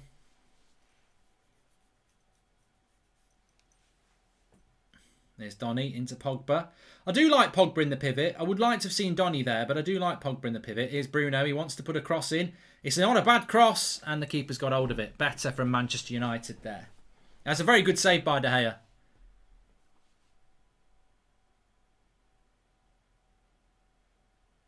Villareal have started off very well against Arsenal, if you're interested.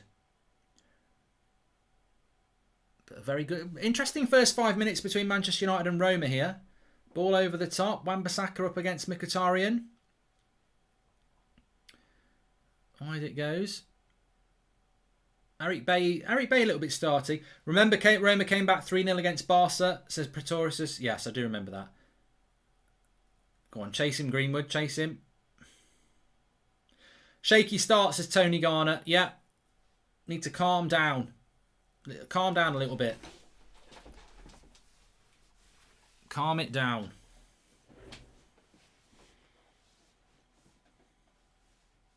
Get the first goal and it's all over. That's basically it. But look, Roma aren't a bad side. They're not terrible. If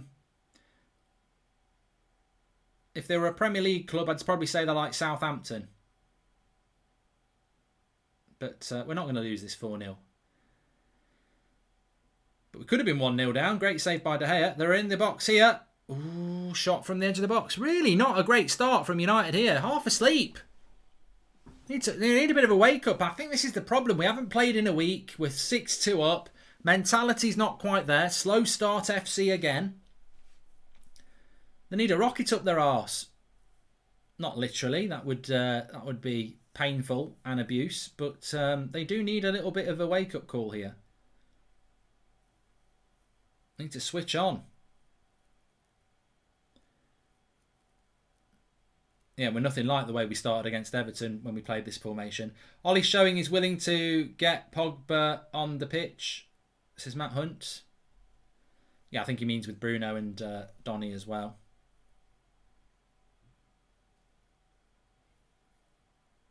Yeah, I agree with Yuri. We haven't played in a long time, so that's probably got something to do with it.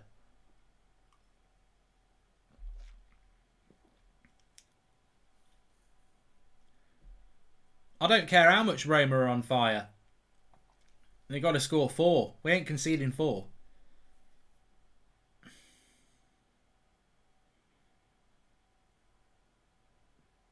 That Chukwueze plays for Villareal, doesn't he? I'm sure that's him on the right wing. Oh, Roma in again. Cut back. De Gea with the feet. I tell you what.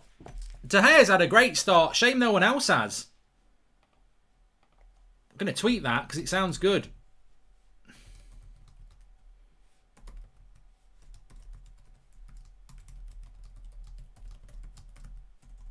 big game performance here from David.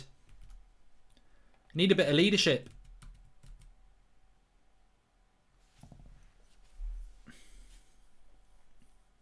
Roma again. Little ball into the box. Maguire. Come on, lads.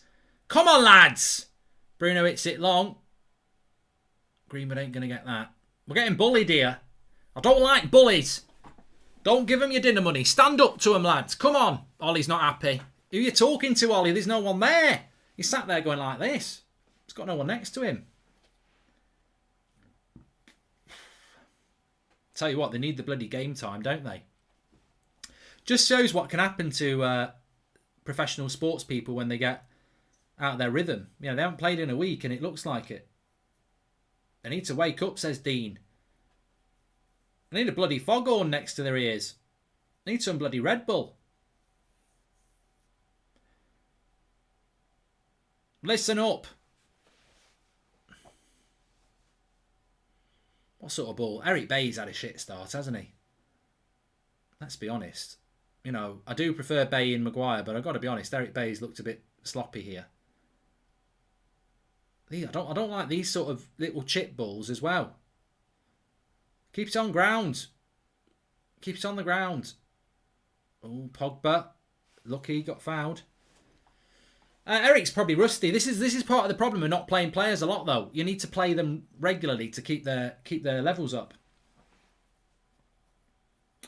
Rusty, says B2. I agree with that.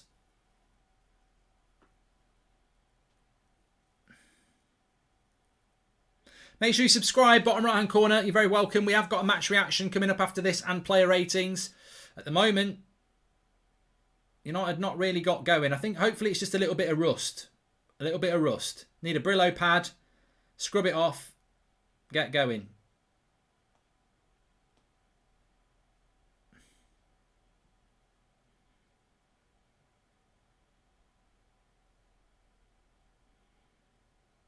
Go on, Cavani. He's won it. He's won it. Go on, Cavani. Donny, make a run. Bruno. Lay it off.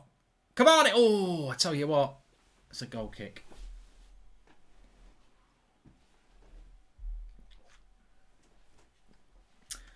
Somebody said, how can they be rusty after a week? Because I just think a week is a long time for footballers not to play football in the modern game. It's not if you're Leicester or something like that or West Ham because they're used to that. But for Man United, we're used to playing every 3 games. Good pace to the Arsenal-Villareal game. Villareal on the attack here at the moment. I'll tell you if anything happens in that. But here's Maguire back to De Gea. 0-0 in Arsenal. I've got it on the other screen. Keeping you up to date with both. Mark, will United let fans into stadiums with fans protesting? I think they have to, Troy. Still at the Lowry, these lads. Says Danny Palmer.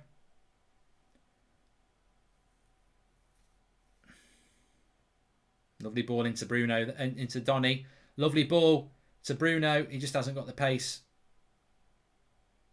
We'll have a throw in there, ref. We'll have a throw in there.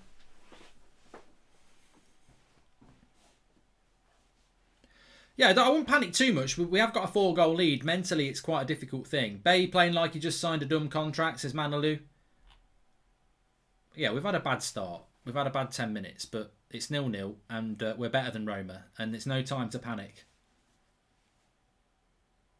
Keep it on the floor, says Yes Man. I'd like to see us pass it around on the floor a bit more. We've got Pogba, we've got Cavani, we've got Bruno, we've got Donny. I think we can keep it on the floor. Here's Luke Shaw on the left. Gives it away.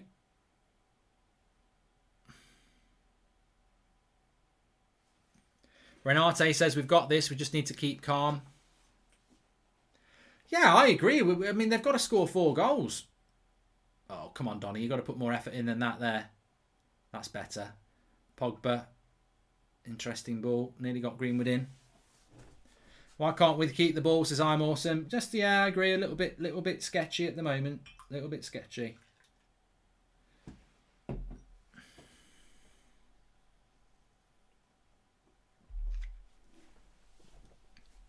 Mark, if we bottle it, what will you do? I'll go mad! I'll go bloody mad! But it won't happen. We'll be fine. We're going to be fine. Everything's going to be fine. It'll be fine. I am playing Grand Theft Auto on Twitch later on, yes. We don't need to keep asking. Nice ball into Dzeko there. Pellegrini. I do like Pellegrini. Love United, love my girlfriend Brittany, hate the Glazers. And another shot from Roma there over the bar. Ryan Munson, thanks for the super chats. Hope Arsenal lose, says Mr. Nobody. I'll tell you if there's any scores in that. Villareal have started off the better side. But remember, Arsenal only need 1 goal. So a 1-0 win is Arteta's sort of thing, isn't it? Pogba losing the ball there in the midfield. And not Mkhitaryan, it's Pedro. I forgot Pedro was at Roma, actually. Where was Pedro last week? Did he play last week? We've not settled at all, says Awesome Cookies.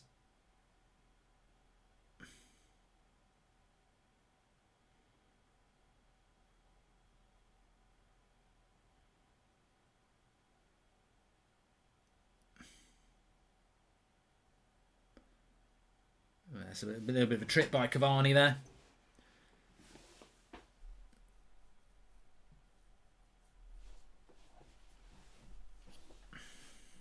Smalling playing for Roma, of course. Yeah, I didn't notice Pedro last week. There's Eric Bailly. Goes home to David. That's a good kick out, actually. Come on. Second balls. We're not Hitler. We've got 2. Second balls. I mean, Pogba's not played CDM for quite a while as well. Pivot. Oasis or Blur, says Patrick Kennedy. Oasis. Jeremiah says, hi Mark, I'm from South Africa. We won't hold it against you, don't worry. Nothing wrong with that. Oh, good play by Luke Shaw. He's got to give the foul and he will.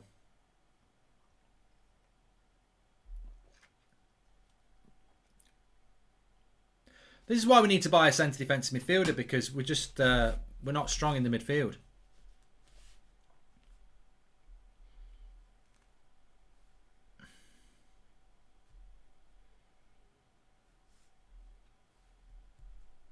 United have got a... What have United got here?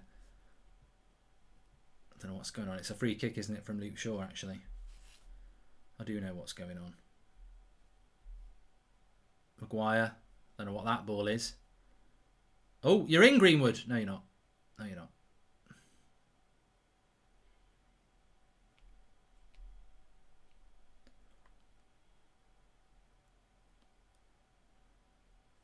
Nice little ball there. Maguire, be careful, Harry. Does well, gets it into Fred. That ball was a first time ball. Fucking hell, Fred. This is why.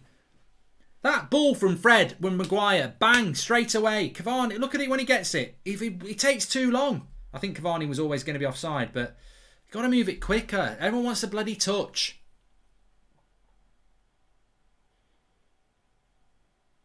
Foul by Pogba. What do you think of the Lions team? Says 190. Says, I don't know what. I can't say your name. I haven't really looked at it, mate, to be honest. Donny's playing out on the left. I don't think any United players played particularly well so far. Little gap back flick. Good clearance by De Gea.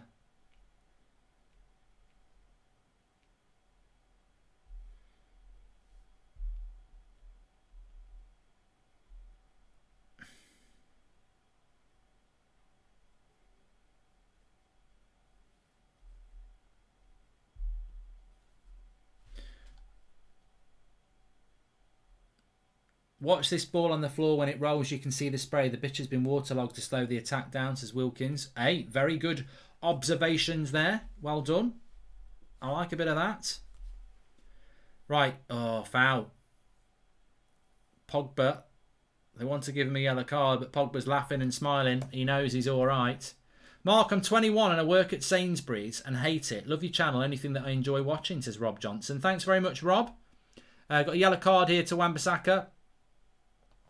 Mark, I heard people saying the European Super League opposition is Sky driven. I don't care what Sky does, but United trying to be in a league without competition is criminal to me. It is. You're probably about 2 weeks late, but you're still right. I tell you what, talk about 2 weeks late. I think Aaron Wan-Bissaka was a couple of weeks late into that tackle. He did deserve a yellow card, nothing more. Never a red card, but he was late, and it is a yellow card for Wan-Bissaka. Big shout out to everyone in the live chat. Hope you're all right.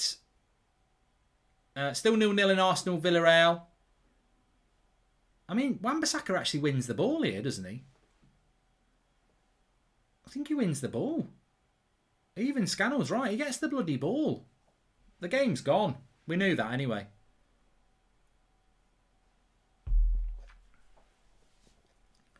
It's a mad game now when you... I mean, the thing these people... I never normally agree with Souness, but he's absolutely right.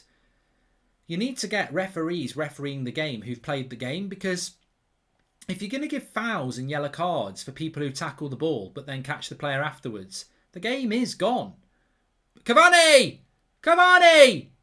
Onto the roof. Onto the roof of the net. He's through one-on-one. It's bouncing up. He's gone for the arrow and he's missed it. I'd have just... You know what? I would have pelted the shit out of this. He's gone to lob the keeper on the bounce and he's put it onto the roof of the bar. I would have volleyed the crap out of this. Now, bang, boots, bottom corner, whack. I'd have put my boots through that. You can see how wet the pitch is. You're right. It's really slowing the ball down. You're right.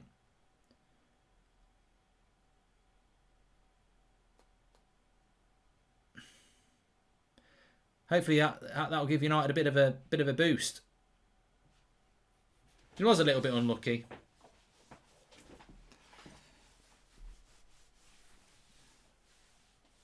Would you rather Varane and Maguire or Maguire and Pau? Oh, come on, Bryce. It's easy. You're talking about a world-class centre-back in Varane. Yeah, I'll definitely go Varane. I'd have put my boot through it as well, Neep. But Roma have got hold of the midfield, haven't they? They've got they're pressing us quite high, and I think we're finding it hard to pass through the midfield. If you look at that Roma team, I mentioned it before, they sort of play a 4-2-3-1. Good play here. You've got to move it quicker. And you see we've gone back again now. Pogba, that's a terrible ball. And Donny won't keep that on. You couldn't volley the skin off rice pudding, says MNK Group. Oh, yeah, because you've seen me play football, haven't you?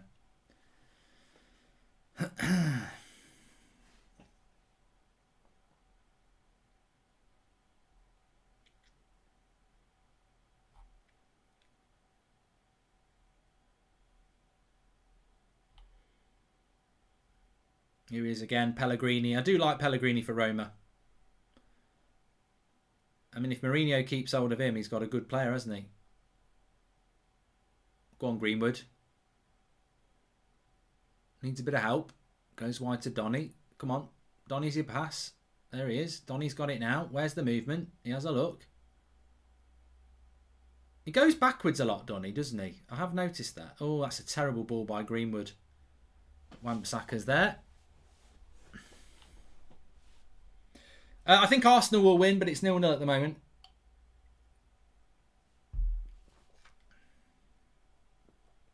Why is the pitch so wet? Oh, it might be raining. Or they've watered it. Here's Donny again.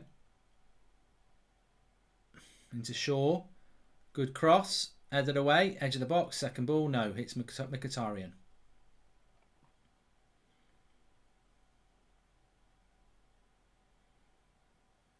Here's Luke Shaw again.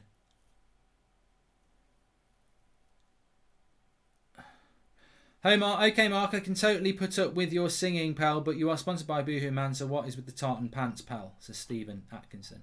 They're not tartan, they're pyjamas. Sometimes on an evening game I do wear my pyjamas because I like to feel filthy. Filthy. I don't know what that came out about. I like to feel comfy. Ooh, I feel filthy. Scooby-Doo, I feel filthy in my tartan pyjamas. No, I just like to feel a bit comfy. Villareal have got a free kick here on the edge of the box. They've not taken it yet. I'll tell you what happens. Nice play. Nice play by Xhaka there. Over the bar from Villareal. Be interesting if Villareal scored first. Maguire goes back to De Gea.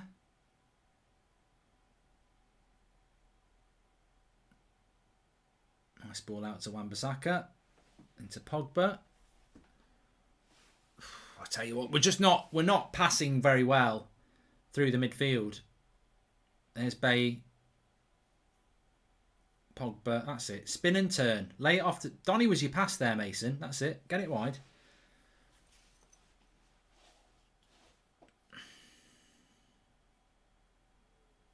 Taking too many touches again.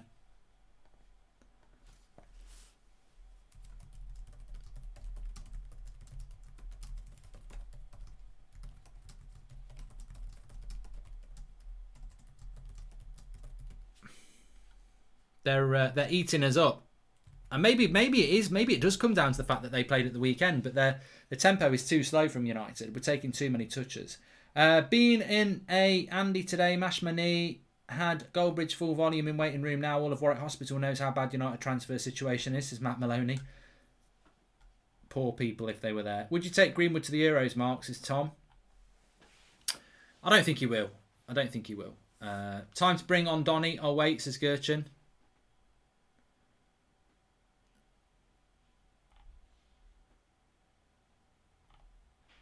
Hey Mark, I have decided not to buy anything to get the Glazers out. Hope we don't get mid-table Arsenal in the final. To everybody, have a safe and happy Eid next week. Peace and love, says Mohammed Idris. Thanks for super chat, Mohammed. Here's Bayi bringing it forward. Look left. Oh, for friggin' hell's sake. How does a professional footballer miss that pass? He's got Bruno and Donny on an overlap, and he passes it to the Roma player. Could Luke Shaw be the fast left-footed centre-back we need, or just too good at left-back? He's too good at left-back, Harvey. What has happened to my love Luke? He should have rotated Tellez. Still think we will win, though, and Cavani can't score. Cavani is through! And he's whacked it this time, and the keeper makes a good save. He's through one-on-one again. He's had 2 one-on-one chances, and I tell you what, it's a lovely ball by Bruno. He's well onside. Lovely ball by Bruno. Cavani's through, takes his shot, and nearly takes the keeper's head off. I think it might hit the goalkeeper. In the head. Hits him in the face. Violation.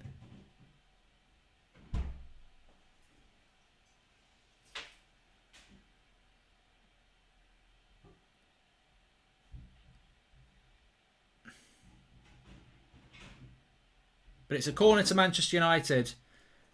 Mark, how many penalties could you put Pascal the Dragon? 5. Big Mick, easy. Thanks for the super chat, Roy. And in your opinion, who are top 2 British managers in the world right now? And do you think it's a shame none of these 4 teams are managed by them? Says Adastia. And Mark, this team most of us fans wanted to see on regularly, but the team is not fluid. Is it due to their chemistry or their fitness levels? I think it's Kanishka. I think it's to do with the circumstances, really. We know we're through. Look at that aggregate score on your screen. It's 6-2. They know they're through, and it's getting their motivation levels right and their fitness levels. Joe could have done better than that. Ed, says Patrick Kennedy, and Donny's just average. Some people moan too much, says Tariq. Yeah, but everyone's been average today, Tariq. So what are you talking about? But yeah, Cavani's had 2 chances, and I think that's quite interesting, isn't it? Because we talk about when we play Magaluf and McFred, and we play with Rashford and Greenwood, we don't really create that many chances. But Cavani's had 2 chances in this game already. Welcome to the Members Club, Canasus. United coming into it a little bit more now, though. Here's Greenwood. Oh, he's lost it.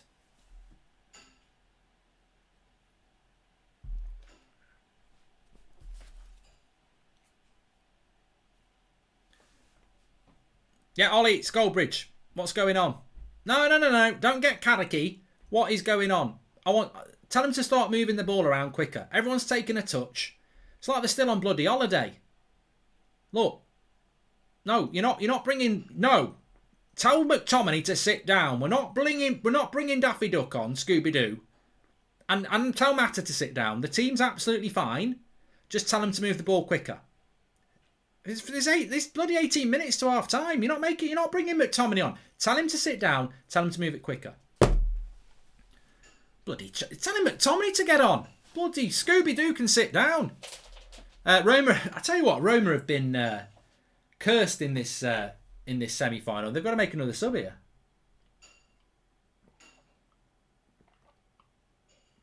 I think Smalling's coming off now.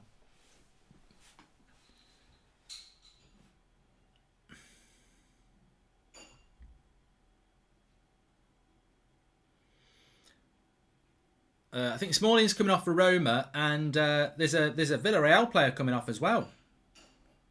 I don't know who it is for Villareal, but if it's Chukwueze, he's one of their better players. Just showing the save back from De Gea there in the first minute. He makes 2 saves, actually.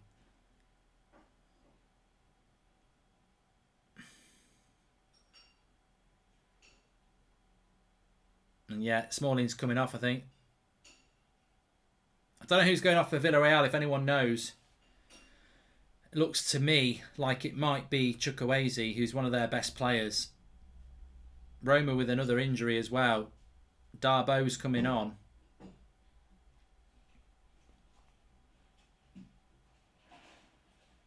That's a bit of a boost. It is Chukwueze coming off for Villareal. He's not very happy, and he's one of their better players, so that's a boost for Arsenal.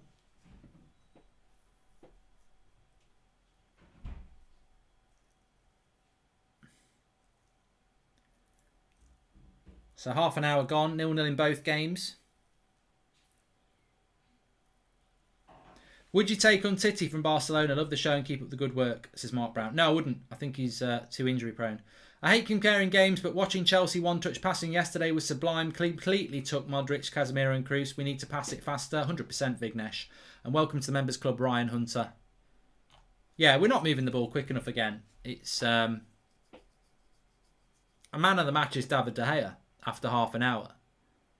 Nobody is really having a good game outfield at all. You know, even Cavani could have 2 goals, so you can't say he's having a good game either. I mean, his movement's been very good, but ball over the top here. Bailly should pick that up from Xhaka. No, he doesn't. Oh, bloody hell. Mkhitaryan on the cross. They carved us open there. Xhaka nods it. It's a well-worked chance, this, by Roma. Well worked. The cross comes in. Mkhitaryan would have been onside. Bailly gets ahead of his man. Sorry, Mkhitaryan gets ahead of Bailly. That should have been 1-0. I tell you what, Bailly's had a shit game. Like the look of Torres, says Ginger Fury.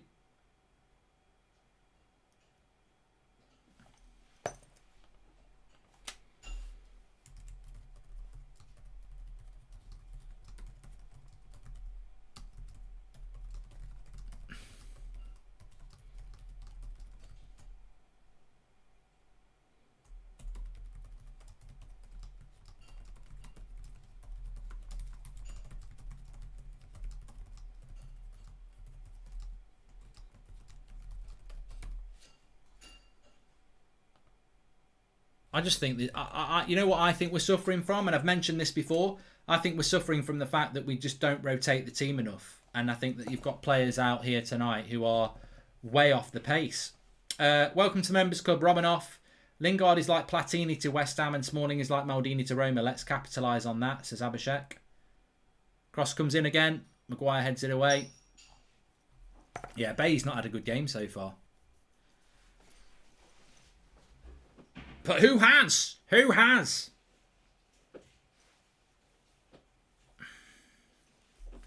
Shaw's been terrible as well. A few people saying that. I'm not denying it. Yeah, I wouldn't say this is a weakened United side. It might be Ollie's weakened side, but to me, it's I think that's probably one of our best sides that we can put out. Yeah, Maguire's not been bad tonight, actually. You're right. Harry Maguire's been all right. Bay's struggling, I agree, Sadiq. Wan-Bissaka's been okay. Fred and Pogba, I think, have struggled to get hold of the midfield. Bruno's been all right when we've got Bruno on the ball. Greenwood's, Van der Beek, bit out of it.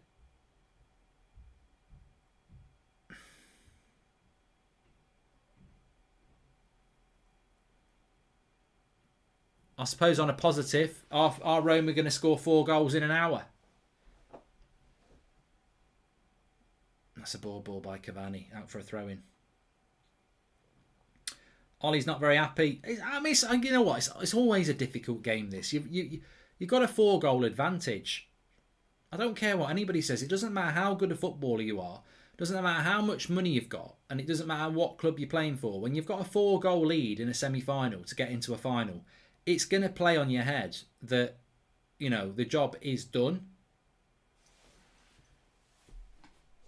Could you swap Van der Beek for Pogba? I'd like to see that happen. I would like I would have liked to have seen it from the start.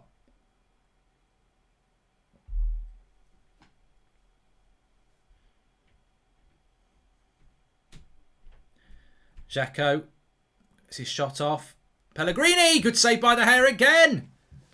Bloody hell. He's having a good game, De Gea.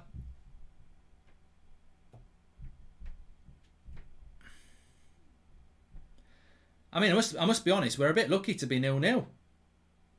That's not even honesty, it's facts.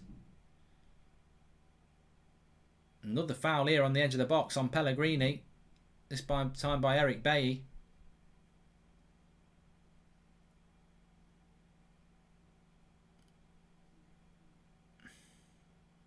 That'd have been a goal on FIFA, near post glitch.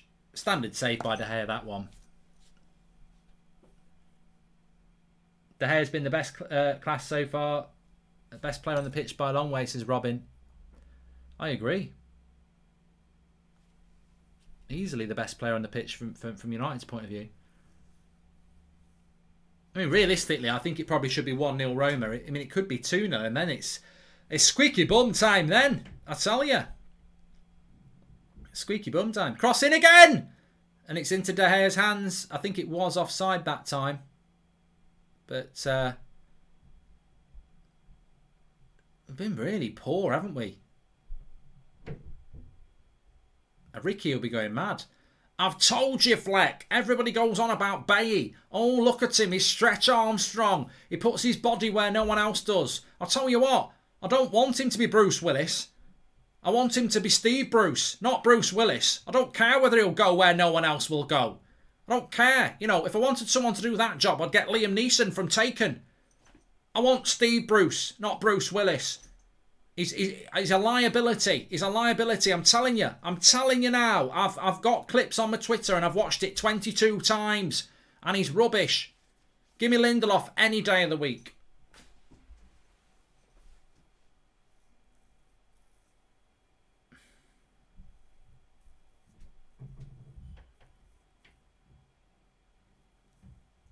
De Gea has been fantastic tonight, but I think De Gea is a fantastic goalkeeper anyway. I'm sure if United are looking to get rid of De Gea, there'll be a lot of people who want him on loan. Carrios in a United shirt, says Manalu.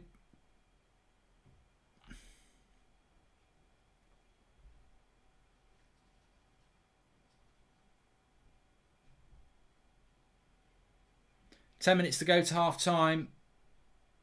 Proud to be a member," says TC Guy. Thanks very much for becoming a member, mate. Nearly 30,000 of you watching. Thank you very much. Well, we've had a really good United starting lineup. It's just not transpired at all. Roma have been the better side by a long way. But remember, they were the better side in the first leg. If De Gea doesn't start the final after this performance, I honestly have no idea when it comes to Ollie's team selection, says Jam.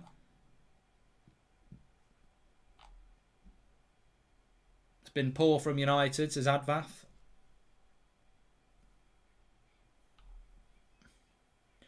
Remember, Arsenal only need one goal. I wouldn't be surprised if they just win it by one, actually. But they only need the one goal.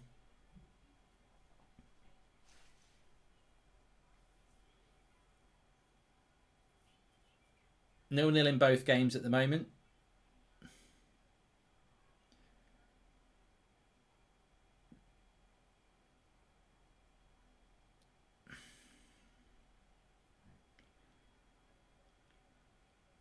He'll make substitutions at half time, definitely.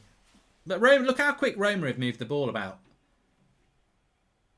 They've moved it with so much more purpose than we have. Nice play there. By Roma, not us. Ashley, thanks for the super chat there.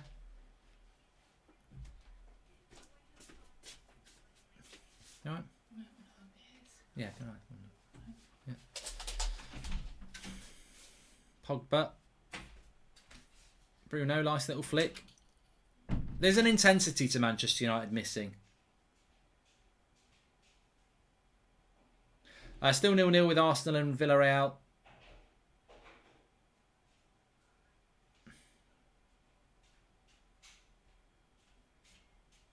They nearly scored though. Good chance there. Keeper spilt it, but he's got on it. Oh, it's 1-0 to Manchester United. I'm looking at the wrong bloody game, you prat.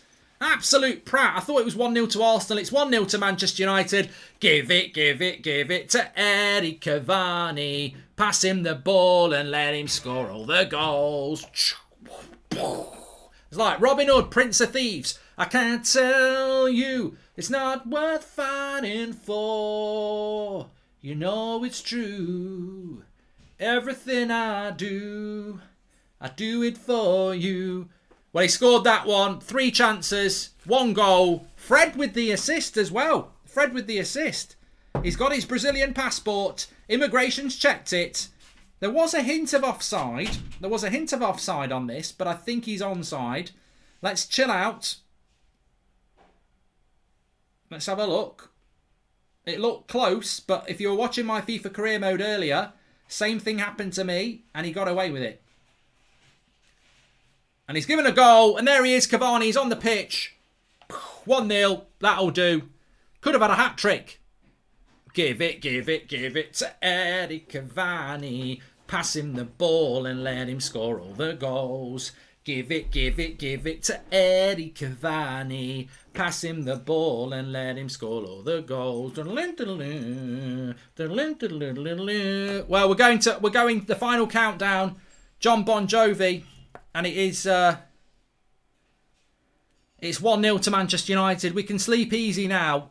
We could sleep easy anyway. It was never in doubt. But you know, you moan about United not playing particularly well, but this is what we do. This is what we do. De Gea man of the match already. It could easily be 2 or 3-0 by now. Poor performance from the rest, says Andrew Doyle. Well, here's Greenwood. Bang. Ooh, good shot across the face of the goal there. Give it. I'm going to tweet that.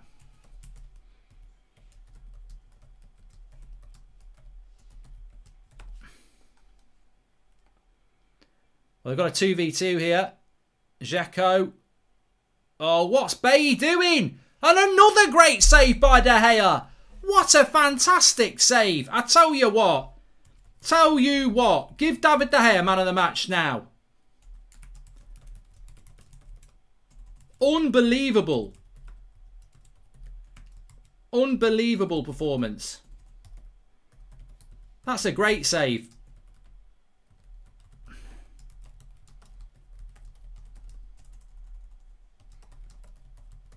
That is a bloody great save again.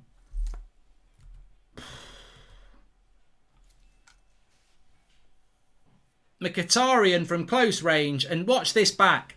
I don't know what Eric Bailly's doing. Look at Eric Bailly. But he gets his hand out, De Gea. Brilliant save. Absolutely brilliant. How many saves has he made today? He's been brilliant. Leadership from the goalkeeper tonight. Where others have failed, he's turned up. He's been brilliant. My keeper. We're thinking about getting rid of him. It makes no sense to me. It makes no sense to me. I don't understand it. I don't understand it. 10 out of 10 from De Gea. I mean, realistically, Roma definitely should have scored 2. This is why I'd be sad to see De Gea go in the future if the rumours are true, says the contrarian. I know, brilliant. De Gea price tag goes up 10 million for every gate save in this game, says CJ. Mark, we need Sean Dyche. Game is done anyway. Sean Dyche is the only thing that can keep us in this game, says Varun. Van der Beek and Pogba must switch positions, says George Verges. I wouldn't disagree with you. Welcome to the Members Club, Thomas Hughes Jones. Cameron says De Gea's on crack in a good way.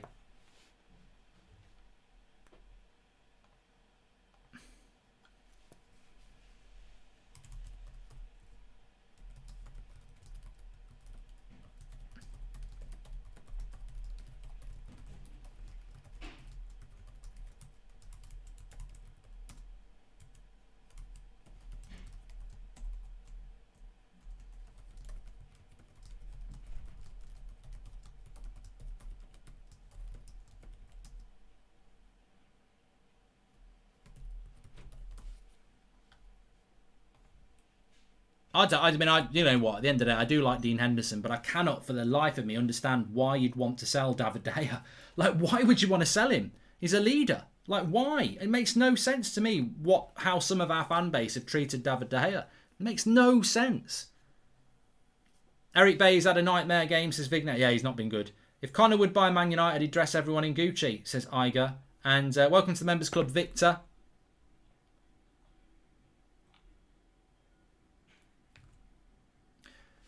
But I'm very happy that Cavani got that goal because it's made it 7-2 on aggregates. And it's just given us that little bit of confidence now. But look, it probably should be 2. It definitely should be 2-1 to Roma. But it isn't because De Gea's been fantastic. And also, I mean, Cavani could have had another couple as well. Let's not forget. It probably should be 3-2.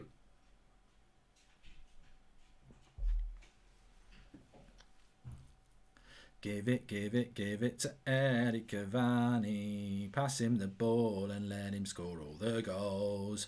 Give it to Eric Cavani. It's still 0-0 Arsenal, Villareal. Here's Pogba.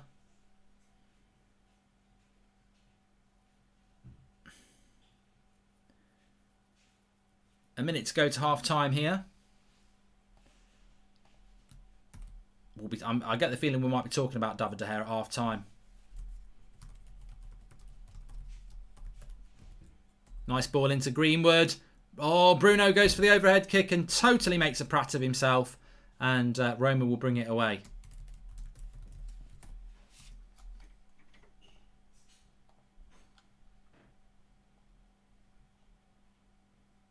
Yep, still 0-0 in the Liverpool. Liverpool. They're not in Europe. Arsenal, Villareal, still 0. I think Arsenal will win that one. Oh, nice ball over the top here for Pedro. Cross comes into Dzeko. No, he's overhit it. He's overhit that one.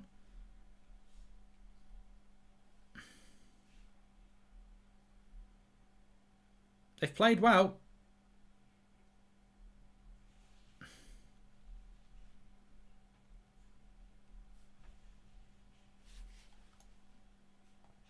Super chat coming in here from... Who do you think will win the Champions League, says Jake. I think Man City are the favourites. I don't necessarily think they'll win it. But I think they are the favourites, aren't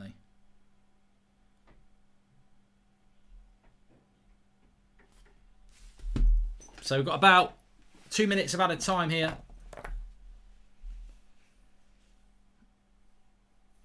Supporting Arsenal for the night because I want an all-English final, says Salim.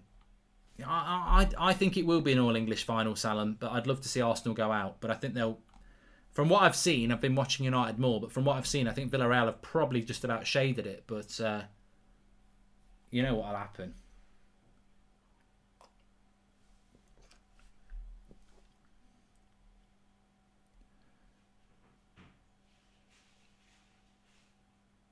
Nice back to Donny from Bruno. Does well into Cavani. Into Bruno. Oh, that would have been a great goal. Donny, Bruno, Cavani, Bruno. It would have been a great goal. Lovely little play. Maguire gets it into Shaw, flicks it into Donny, gives it to Bruno, comes back. What a goal. That would have been a great goal. That would have been a great goal.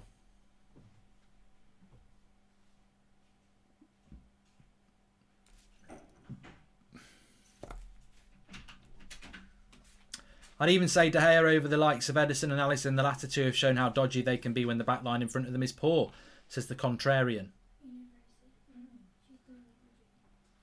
Can you shout out my mate Jake? He loves the Super League. He's a prat, actually. I'm not shouting out Jake. Oh, lovely ball here by Cavani into Bruno. He's all on his own. He ain't got the pace. Arteta's arguing with the fourth official.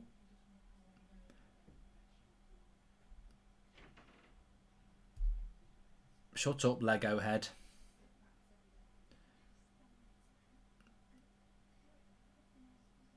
We're about to hit half-time here. Fred just knocks the ball, and he's going to blow for half-time. And it's 1-0 to Manchester United at half-time. Well, look, Man United are through. I don't think we need to be panicking about that. Manchester United are going to be through. 1-0, 5-goal lead. But the story of the half for me is, and I've almost felt like in the minority at times, even though I'm not in the minority. I've almost felt like in the minority with this. I've never understood why we've got fans in our fan base that want to throw David De Gea out of the club when he's done nothing wrong this season. And I think he's played really, really well this season. The only mistake I can think of David De Gea making this season was against Everton across a whole season. And I think tonight he's been on another level. Absolutely on another level. I don't get why he gets so much criticism. I don't get why people want David De Gea to leave the club. If you look at United's last 8 years, it's not been brilliant, but one of the consistent things has been David De Gea. And then tonight, I know we've got a 4-goal lead, but you come into this game tonight and people just, they've not turned up. And from minute one, David De Gea, if David De Gea had turned up like some of our players tonight, that'd be 1-0. He makes a world-class save in the very first minute, which shows he's on it and concentrating from minute one. And then he's made 2 or 3 other great saves as well. He's been shouting at everybody. He's shown leadership. I think he's been bloody superb. So I'm a little bit concerned. Well, I'm not concerned. I'm a little bit wondering why some of our fan base are so, let's sell David De Gea. It just doesn't make any sense. Look, maybe Dean Henderson can replicate that, but it's a bit of a risk, isn't it? Maybe he can. We've got a goalkeeper in his prime who can. It just doesn't seem to make any sense to me, but he's been fantastic. I like Henderson, but De Gea is on another planet when he plays like this. P.S. Love the channel, been watching for years, says Chris. Give it. How's Donny playing, Mark? Massive win here. Come on, the boys, says Dylan John. Maybe makes financial sense to tell De Gea now. That's the only reason I can think of. It's going to be very hard to sell De Gea now. He's on 350k a week and he's worth 50 million. Who's going to pay it? Although on tonight, probably people would. I agree with your point. However, keeping 2 keepers is the worst idea. In your opinion, would you sell Dean and keep David? Yes, I would. Vignesh, I would. I'd keep De Gea because he's... that's a Europa League semi-final and he's just been fantastic. And to me, I think Henderson's a great goalkeeper, but has he proven himself to be great? But David De Gea is a proven great goalkeeper and he's nowhere near the end of his prime. Many fans are against De Gea due to a very successful PR campaign by the club. His only problem is being a high earner, says Andre. I think the mistake De Gea made was to have a child, what he was done for the club for years, then to be treated like this, it's disgusting, says Akil. Look, maybe there is a bit of a PR campaign to get rid of him, and we know who it's led by. It's led by Pratthurst, isn't it? But he looks a bit of a prat tonight. Hello, Flex, can you hear me? Yeah, man. Yeah, just chatting about the first half there. Look, at the end of the day, we're on easy streets. We've got 4 goals. We're comfortable. But in many ways, it's been a more of an exciting half than you might have thought because, we're winning 1-0. But the big conversation is De Gea, and I think it's opened up a really interesting conversation because I've always been, why do some of our fans want to throw De Gea away? Like he's not had a bad season. He's a club great. He's only 30, which for a goalkeeper is like being 24. And tonight he's the only player that switched on from minute one. And look, we were probably never going to go out, but we could have been 2-0. The save in the first minute and the Mkhitaryan save, they're world-class saves. And he's made a few... big saves. He's made a few other saves, but he's made 2 really big saves. And people want to sell this guy. And I'm like, look, Dean Henderson could be our goalkeeper for the next 10 years and he could be great. But you know what? He might not be. We saw him flapping 3 weeks ago. I just think it's crazy. I just think De Gea he's shown tonight that what a risk it is to say, bye-bye, David, we're going with Dean. It's a tough choice. Yeah, that's what happens. It is a tough choice. Yeah, it is. It is a tough choice. I said it on the show we done, was it last Sunday or Monday, whenever it was, talking about the Sam Johnson coming in for De Gea as the second keeper because Dean Henderson's going to be number 1. And that's just what it is. I said that it's all about circumstance and timing. That's what's done De Gea in this. And the fact that Dean Henderson is a young protege who's English from our academy. Those factors culminated together are what is pushing this David De Gea thing. If he wasn't a young keeper coming through our academy and had been out on loan a couple of times, we wouldn't be looking to try and replace David De Gea. Like he said, he's still very good. You know what I'm saying? You can say that he's past his peak, David De Gea, but his peak was that good that even if he's maybe a level below that, he's still better than most keepers in the world. Do you know what I'm saying? He's still in the elite level of keepers.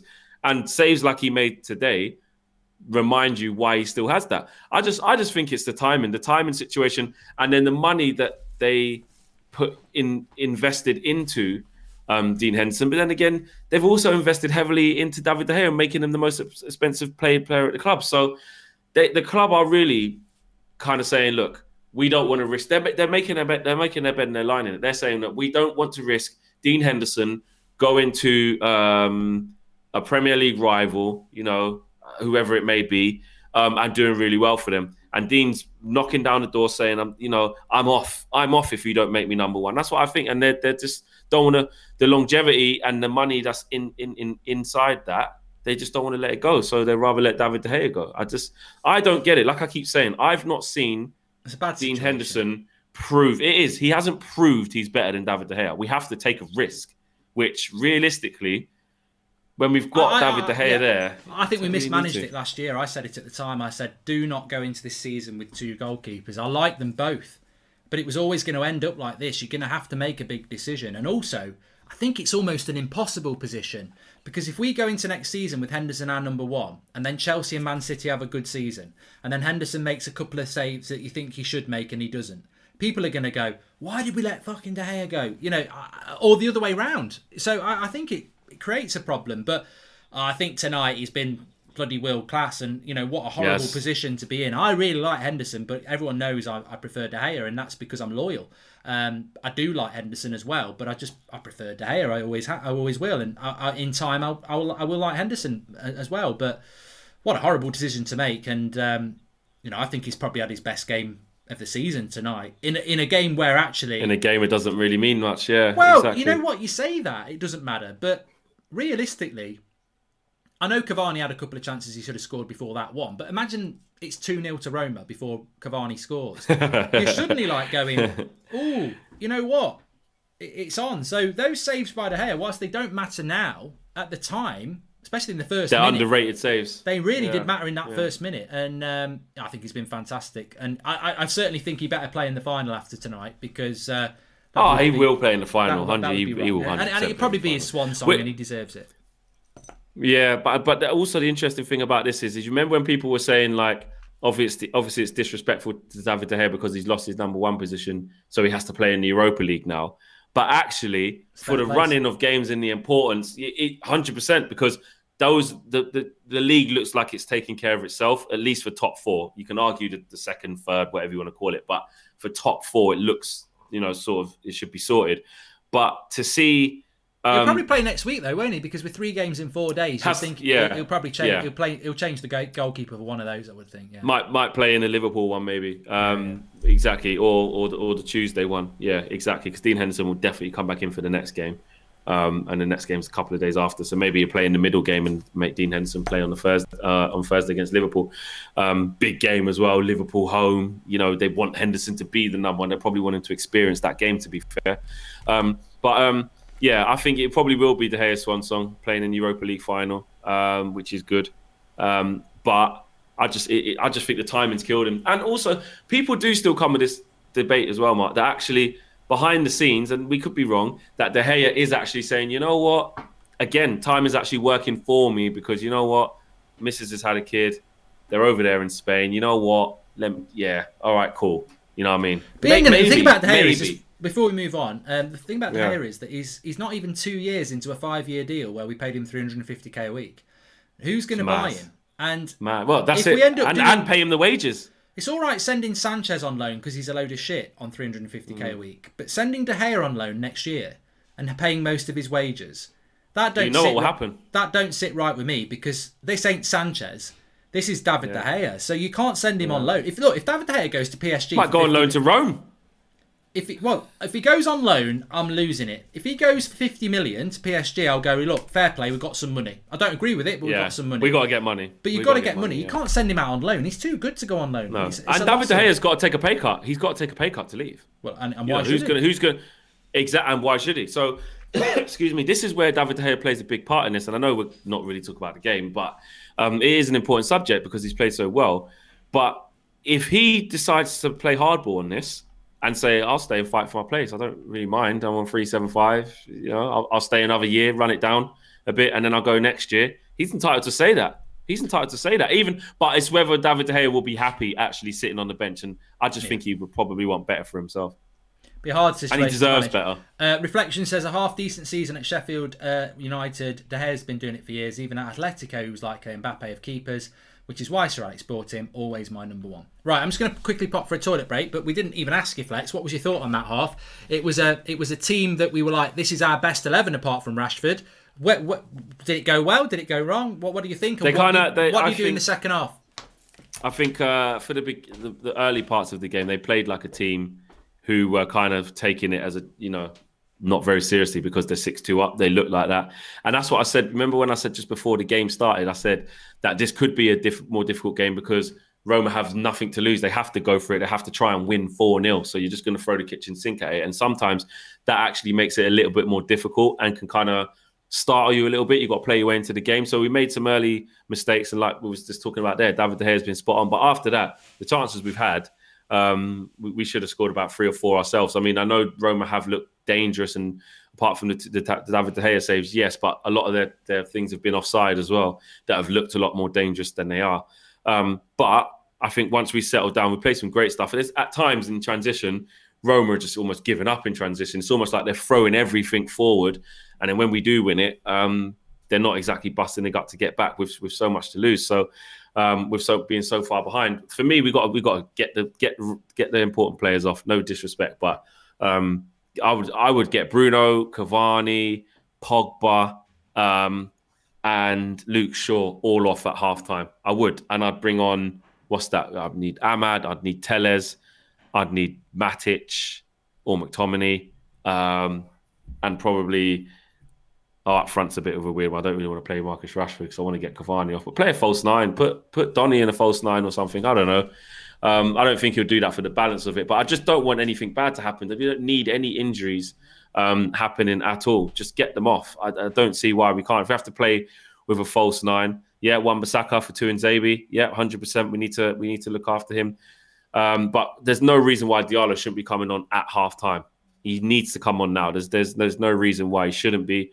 And I want to see that happen because there's so many games coming up. You're 7-2 up, Ollie. 7-2. Get the absolute vital players off. I know you can't make 11 subs or 10 subs. I get that. But you can make 5. You can change half the team. So process of elimination, make sure definitely get off for Telles. That's a shoo-in. Ahmad for Cavani. Put Mason Greenwood up tops. Maybe do that. I would take off Van der Beek. I would take off Bruno and put Van der Beek there, and then bring on Mata, put him on the wing potentially, and I'll take off Pogba next to Fred and put on McTominay or actually no, I'll put on Matic. There's no need to be risking anything. It doesn't mean it. Alex G says there, we do not miss Martial, and big up young Teflon as well. I just liked his tweet. He was basically saying, I do like Martial, but we play better with a proper number 9. And it's interesting because a lot of people are just, it's like almost like we forgot Martial plays for us, and it's going to be interesting to see how he reacts because Martial, the balance, like some Martial? of Martial, where's Martial? I was just saying, like on Twitter, I liked a tweet basically saying, I do like Martial, but we play better with a proper number 9. Because I thought about it, it's like the balance of just how we play, how Cavani just brings people into play. I'm not disrespecting Martial, but Cavani just. But with Martial, some of the football we played, was really good. That's the live comments as well. Would you sell Martial, or where I am with it is that I think this season, squad depth for a long time this season, for me it was like Martial's our player of the year. He should be the number 9. Cavani should be on the bench. And I think where I am now, and this is where you should be because you should evolve. I remember the year I said Matic should be sold, and then he played well. I was like, fair play, he's playing well. I think with Martial now, I think Martial for me is the bench striker. And Cavani's the starter. And if Martial's happy to do that, I'm not, maybe challenges from where Cavani did. So 100%. I've just adjusted where I am with Martial. If he wants to stay and fight for his place from the bench, then, that's fine. But if he says, I want to go, then let him go.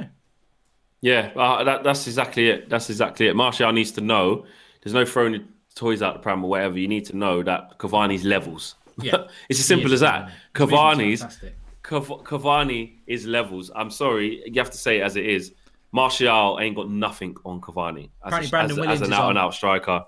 Okay, yeah, that's good. Hopefully, that's for sure. Yeah, good chat. Good. Happy to see that. Yeah, nice and early. Well, only one change. Got to be a couple. Maybe go right back. Or Wan-Bissaka. That's not bad. Either or. But Luke Shaw needs to come off as well. Get Tellez on now, straight away. Yeah, Tellez on. I've got a bet on with someone in the live chat. Oh, Tellez is on. So 2 subs. Good. So that's decent. You can make 5 subs, but you can only do it on 3 occasions. So. Right. Okay. All right. So you got to make a couple at a time.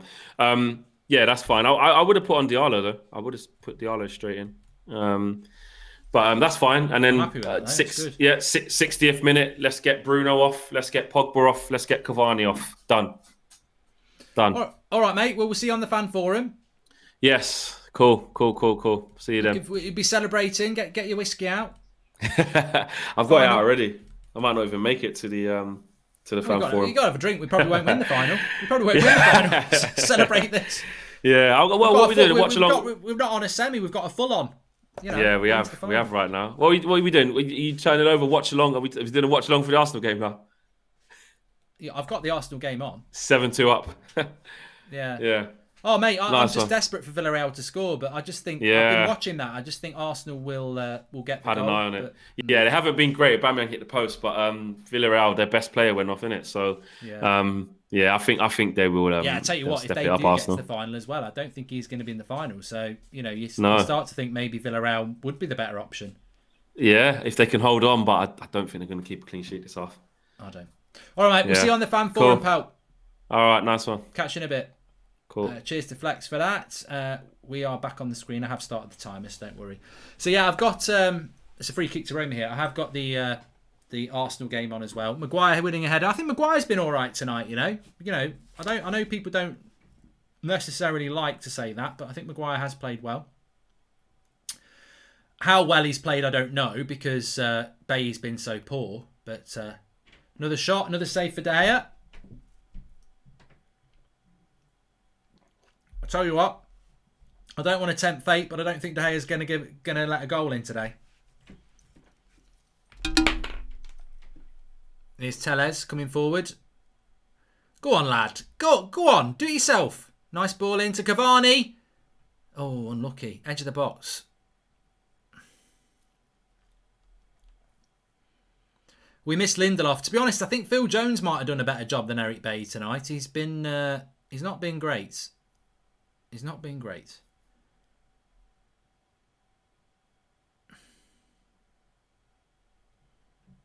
Half a chance for Pepe for Arsenal there. He just shot wide.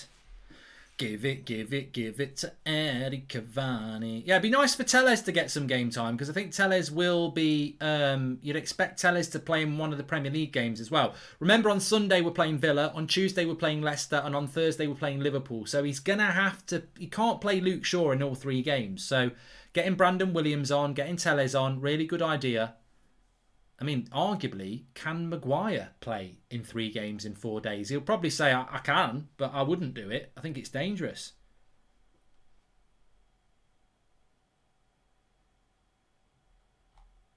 Please subscribe, by the way, bottom right-hand corner. We will keep you up to date with what's going on with Arsenal.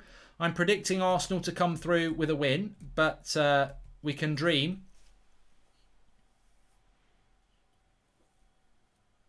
Of course, if Villareal were to score, that cancels out Arsenal's away goal. Oh, Tellez. Pedro. Maguire. That's a handball. He's got to give the penalty. Oh, well, he's not giving it. Harry knows. He says, fuck off. It does hit it. I mean, look, I don't know what a handball is anymore. He sort of does a little kick up onto his arm. His arm is stretched out. I mean, I think that's a penalty, to be honest, but... I don't know. I don't know what the handball rule is anymore. Referee says no, it's not.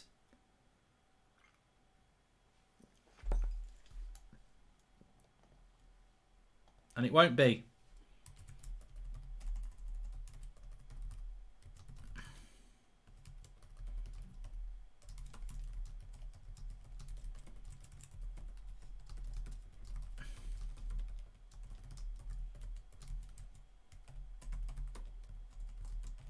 They're in again though, Roma. I mean, to be honest with you, I thought it's a funny old game, isn't it? It's a funny old game at the end of the day, right? It's a funny old game because if you think back to the AC Milan game, I think AC Milan in that Old Trafford game were the better side. and we knocked them out. And I think when you look back to the first half against Roma at Old Trafford, Roma are a better side. And I think in this game, Roma have been the better side. Over, for two halves, we've played three halves in this game. In this tie, we've played three halves. And I think that for two halves, Roma's been the better side. But for one half, we were the better side. And that's what matters. So for 2/3 of this game, I think Roma's been the better side. But we just smashed them in that second half. I tell you what, Arsenal are pushing now.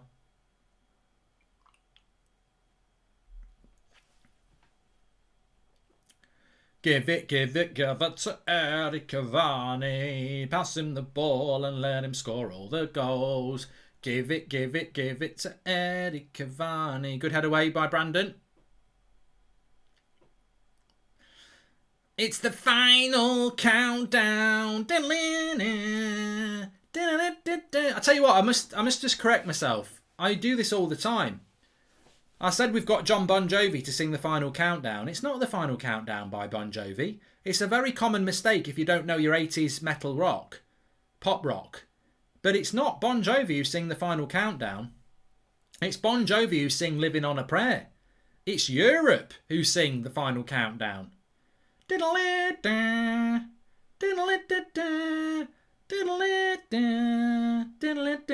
I tell you what.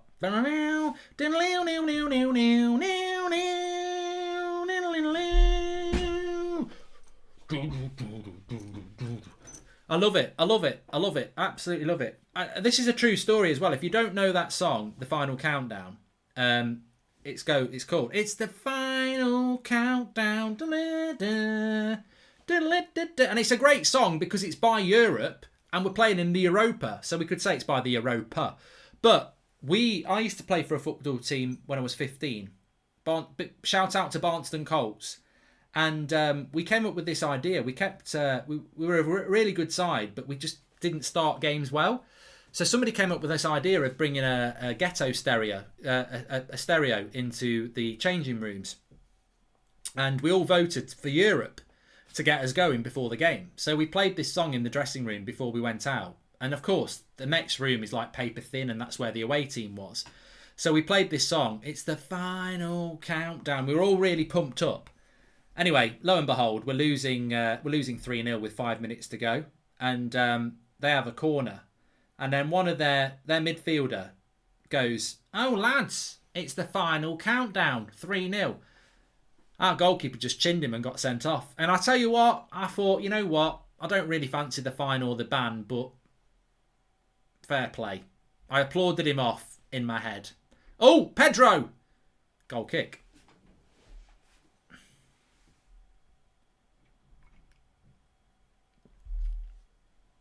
It's Europe. Mark, if you ever come to Calcutta, I'll happily give you a couple of guitar lessons. Looks like you're up for it. I can play the guitar, Abhishek. Mainly Oasis songs, but I can play the guitar. And I tell you what, I can tell you what I can play, but it's only good for about 28 days a year. I can play. No, no, no, no, no, no, no, no, no, no, no, no, no, no. I hang it up. But I'm not going to sing that because it might bring us bad luck. Do you think United need an injection of pace in their midfield? We just seem so slow in that area, says Val. Yeah, we have been slow today. I think we missed Rashford. It's like when everyone was saying that's our best 11, that's why I kept saying apart from Rashford, because Rashford gives us that pace. Cavani is offside. Ooh, we got a Simon Stone suite on something.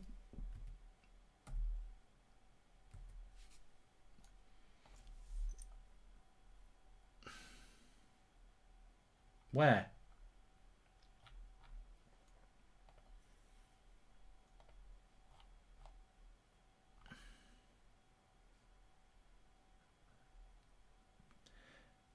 You're a lying bastard.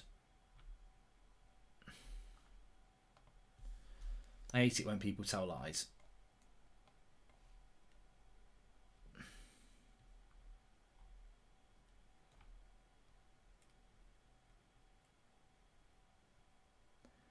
Ooh, Greenwood nearly in.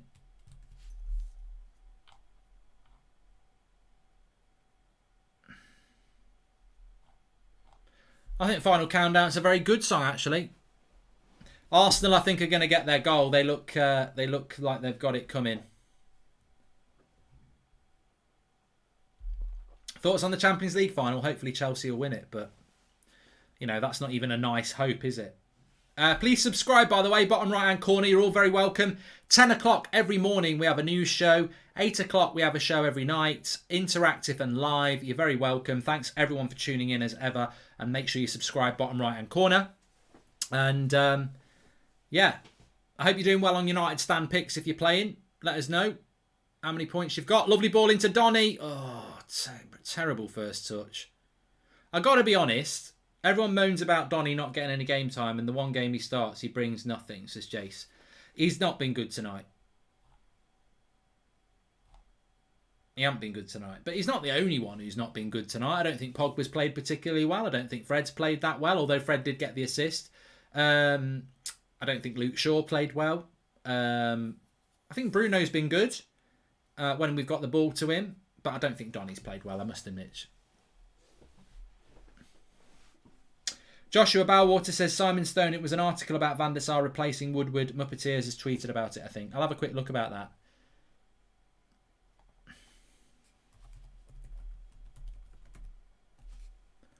You know when you've got a song in your head that you really want to sing, but you can't sing it because if Arsenal go through, you're going to get bantered? I'm itching to sing it.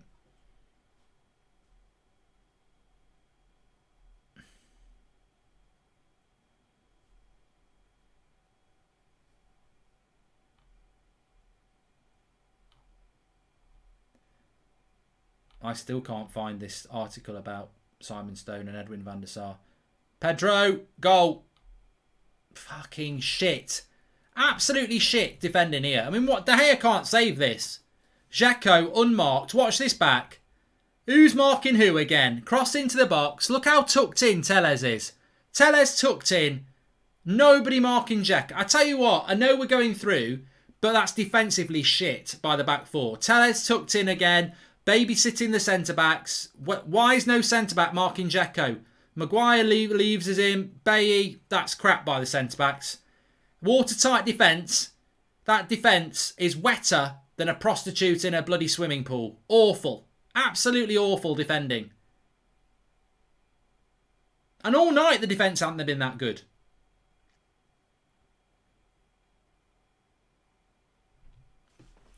I'm pissed off for De Gea. Proper pissed off for De Gea there because he's played so well, he deserves a clean sheet.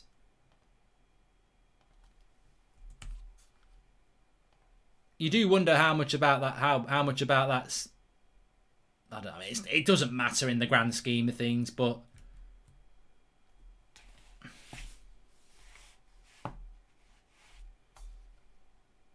Fred's just been booked.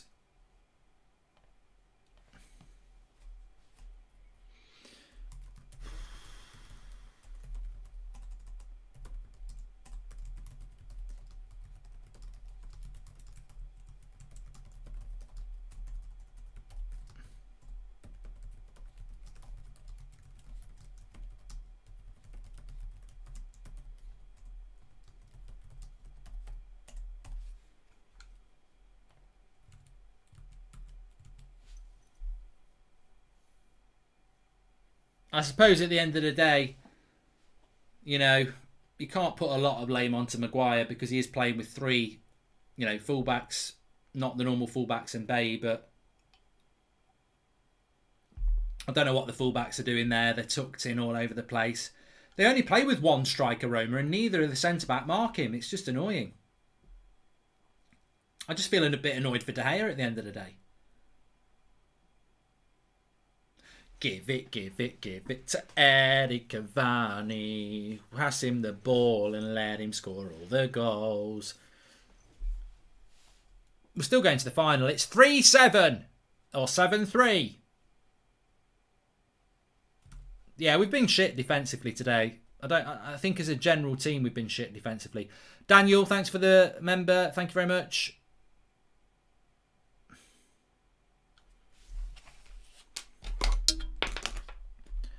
Oh, he scored again. He scored again. 2-1. Oh, my God. What's going on? It's 2-1 to Roma. 1 goal in 13 matches for Cristante. Fred. Oh, piss off, Fred. Piss off, Fred. What's he doing? He's doing bloody back heels on the edge of his box. De Gea can't get near it. What is Fred doing on the edge of the box there? Check his passport again. He gets an assist in the first half. He thinks he's Brazilian. Immigration. Check his passport again. I think it's a fake. No, I know you said it's Brazil. I know. I think he's from Stoke. He keeps doing this all the time. He pretends he's Brazilian. He shows us a little bit, and then he's back to being from Stoke again. He's doing bloody 360s on the edge of the box. De Gea again. Oh my Jesus Christ. De Gea's just made 2 worldies again. What's going on? Bloody hell. I can't believe what's going on. They should be 3-1 to Roma. It's 2-1 and De Gea's just made 2 great saves again. Bloody hell. Bloody hell. De Gea with another 2 great saves. Unbelievable.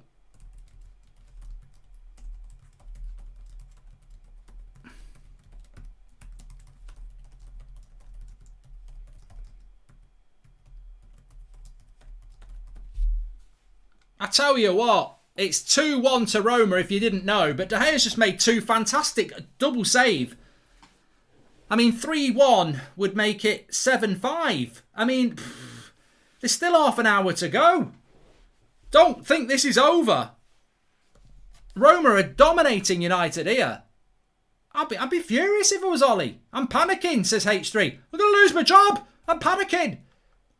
I'd panic as well. This has been shocking by Manchester United. I tell you what, take David De Gea out this team. We're out. What's Pogba doing now? Oh, for God's sake, the midfield pivot's a joke. Oh, De Gea again! Fucking hell! He's done it again. I don't think he knew much about that. Oh, my God. This is unbelievable. It's like De Gea against Arsenal all those years ago. Cross comes in. I don't think he knows much about this. He doesn't know much about that one. That was pure luck. But he's... Oh, bloody hell. We're hanging on here. I tell you what. Get my phone. I said I wanted Europe for the final countdown. I need Bon Jovi back. We're living on a prayer. Bloody hell. What's going on? Terrible from United here. Get Daffy Duck on. Get Scooby-Doo on. Scooby-Doo, get him on. It really should be about 4-1 to Roma, which would make it 7-6 on aggregate. Look at this double save by De Gea. 1, 2. Oh. It's genuinely painful how bad Fred and Bailly have been today. Leave them in Rome. Another corner for Roma here. Play. Oh, my God.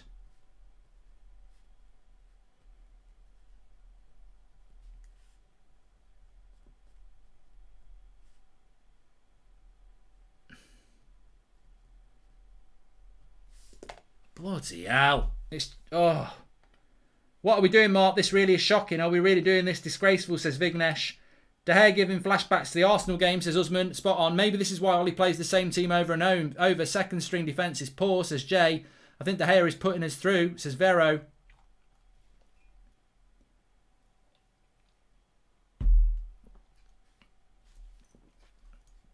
Matic on for Pogba. I don't blame him. De Gea was clearly offended with Henderson's time, says Nutty435.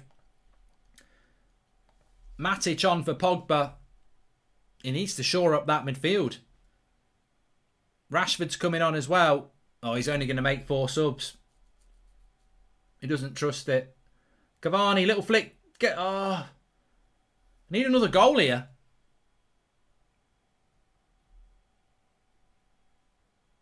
Tellers and Williams are never going to play again. Mark, should Ollie sub off De Gea for Lee Grants? Put De Gea up front the way we're playing, mate.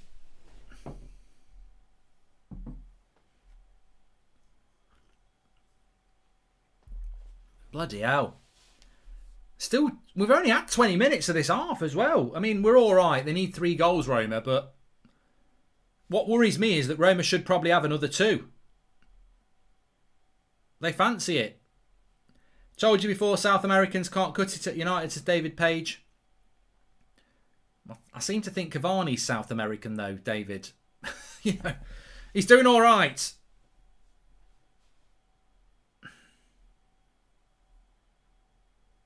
Van der Beek has not added anything. He's just not even doing anything but passing backwards. Yeah, I'm going to talk about Van der Beek in the match reaction.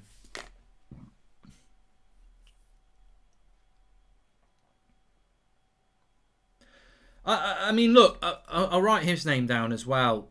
I think he's a very important thing to talk about in the match reaction, Brandon Williams. You know, people can be critical of Brandon Williams and Telles, but how much game time have they had? Lovely ball by Matic here. Bruno does really well. Still Bruno. Slip it into Greenwood. This should be 2-2. Oh, he's missed it.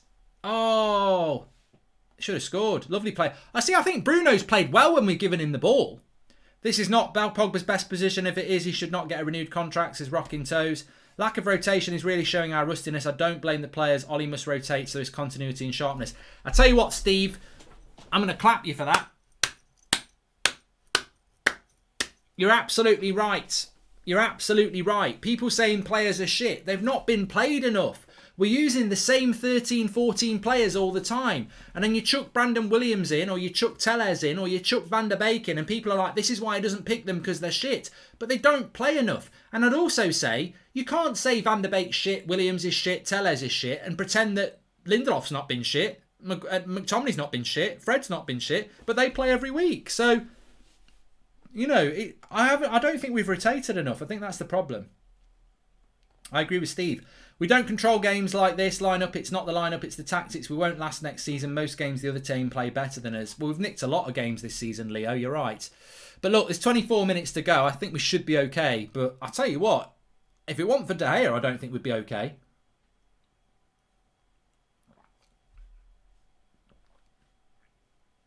Still 0-0 for Arsenal and Villareal, by the way. I'm convinced Arsenal will get their goal at some point. I've got it on the telly here. Awesome point, Steve. Glad you said it, says Kevin Barrett. He's absolutely spot on. It's a great point by Steve. He's absolutely spot on. Please subscribe, by the way, bottom right-hand corner. We're on the road to 42,000. Thanks, everyone, for tuning in.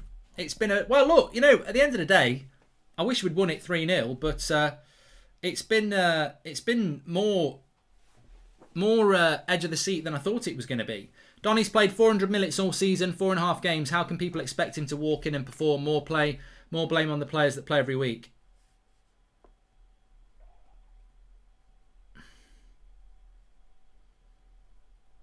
Is that all he's played all season, Jack? Are you sure? 400 minutes? It's not even 5 games. We've played over 50. Here he is, Donny. Mark, the whole team has been nothing but lazy. What a shit show, says John P. Never mind final countdown. Living on a prayer here, says DJ. I know. Oh, here we go. Is he onside, Cavani? Yes! Give it to Eddie Cavani. Pass him the ball and let him score all the goals. Give it to Eddie Cavani. Pass him the goal and let him score all the balls. Over. Look at the ball from Bruno, though. I told you Bruno's played well tonight. Delightful ball by Bruno. Lovely header by Cavani. Class appreciates class. Class appreciates class. De Gea, Cavani and Bruno tonight. Big up. I'm going to put the tweet out now.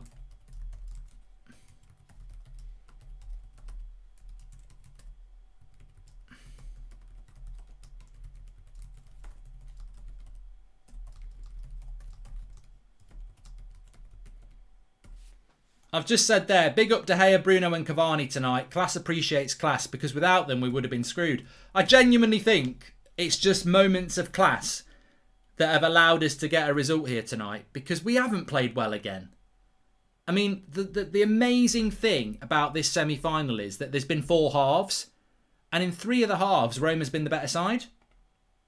You know, it's mad. Cavani, right on the edge of offside, but he wasn't offside. 2-2.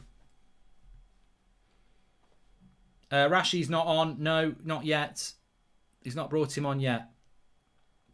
The chemistry between Cavani and Bruno is like potassium, if that is chemistry. I genuinely cream myself every time I see Cavani make a run like that and score, says Killian. Don't think about that anymore. We don't want to think about that. I need another drink.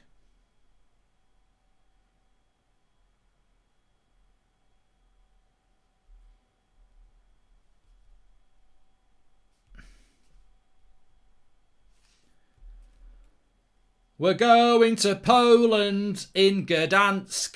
Everybody dance. We're going to Gdansk. We're going... I think that's how you pronounce it. We're going to Gdansk. We're going to have a dance in Gdansk. Jaco. Cavani is a proper striker. Class is permanent, says Ian. 97.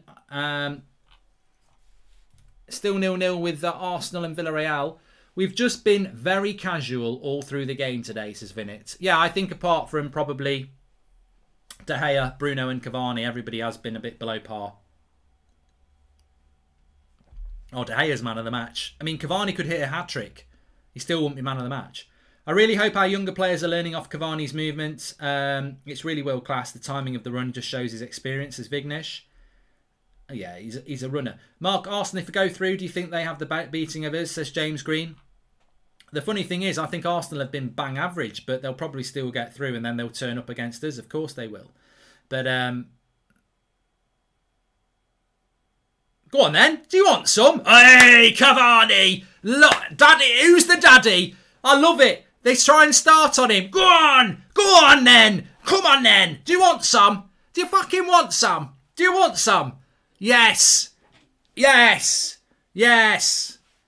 Two of them started on Greenwood and Cavani comes in and he's like, fucking, do you want it? Do you want it? Do you really want it?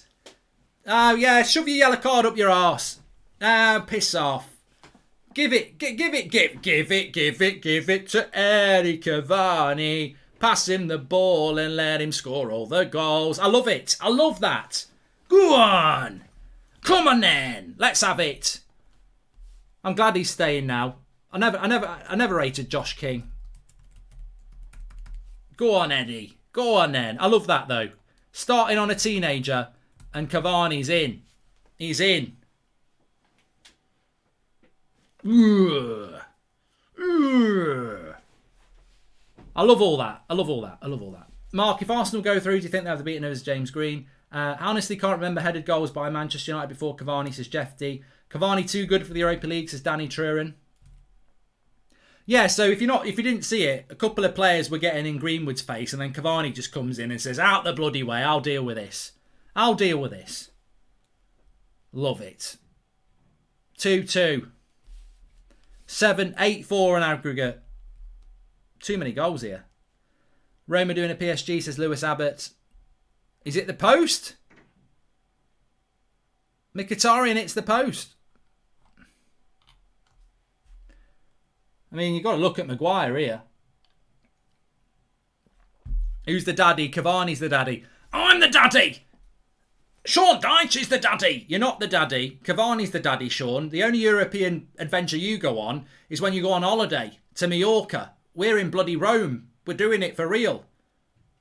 Chris Wood is a bloody Poundland Cavani. I'll tell you what, Chris Wood's not a Poundland Cavani. If you put him up front for Bayern Munich, he'll score your goals.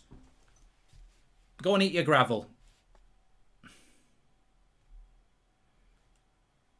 Maguire's actually... I thought Maguire had a good first half. Second half, he's been poor. I wish my dad stood up for me like Cavani does for Greenwood. Oh yeah, joke on my misery, says Shake. Diallo on for Bruno. Van der Beek at the number 10. Bruno needs some rest. I don't think we can do another sub now. Digital 2+. Rashford's on for Cavani. Matic came on for Pogba, so he's only doing 4 subs. You can only sub 3 times, so we've got no more. I tell you what, I think that's the first mistake De Gea makes on the Mkhitaryan one because he thinks it's going wide and it hits the post. He can probably afford one.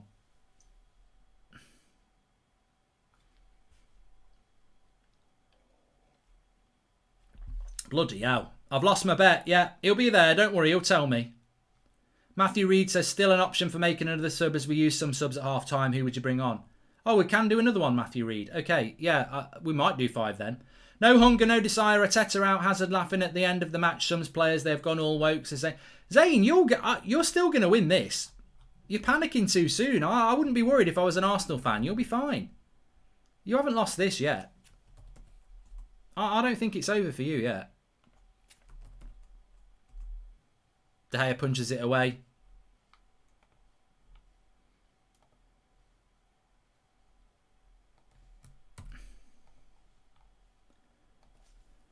$15 minutes to go in both games. 0-0 with Villareal.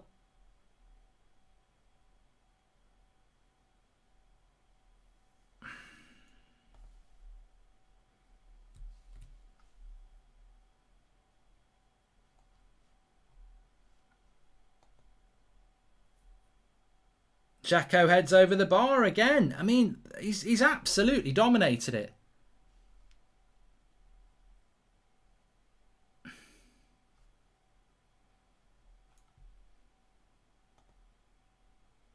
Pedro with the cross. Jacko with the header. On another day, this could have been a very interesting day. That's all I'm going to say. Jacko comes off for Mayoral.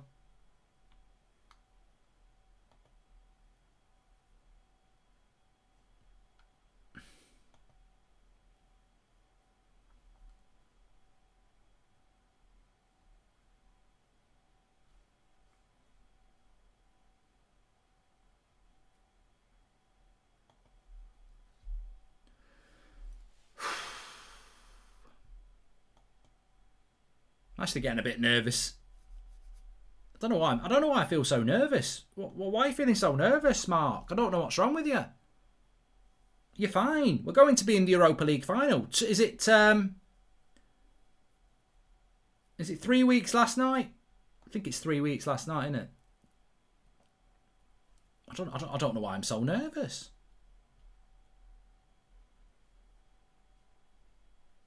I've got no idea.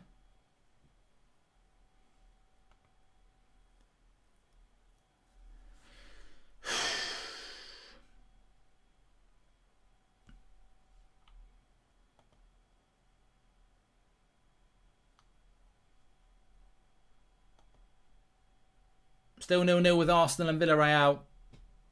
I'm still convinced that Arsenal goal is going to happen. 26th of May, which would be 26th of May. Rashford, 26th of May is in 20 days. So yeah, 3 weeks yesterday. I was right.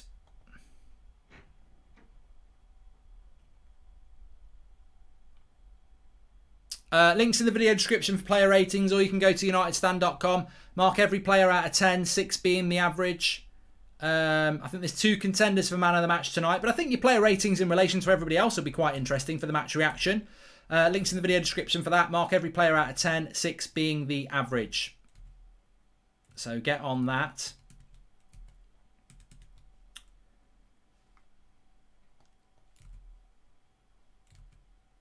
Please subscribe, by the way, bottom right hand corner. You're all very welcome. Live in the morning at 10 o'clock as usual. 8 o'clock show. Preview tomorrow afternoon. Lots to get involved in.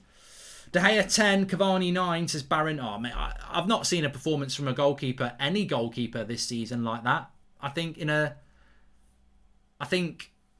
the brilliance of De Gea tonight has been that if you've watched this game properly, I think Roma could have had another 3 goals. You add another 3 goals onto that scoreline, and this last 10 minutes is tense. So I think they've been magnificent. Oh, Aubameyang's just hit the post for Arsenal. That should have been a goal. Deserved it. Should have been a goal. If Arsenal go out, will you call someone live on AFTV again? Says Riley Boyd. Is he on? Only if I can't do it at 0-0 because they might score a late goal. If Villareal scored, I would. To be fair, Arsenal should be winning 1-0. They've just hit the post. But yeah, the great thing about De Gea tonight is that I really do think Roma could have had another 2 or 3 goals, and then it would be a very interesting game. He's been that good. I'm firmly Ollie in, but this player man management and lack of subs is horrendous, especially with the up and coming games, says Nick Warren. Aubameyang's just been taken off for Lacazette. He's just hit the post and he's took him off.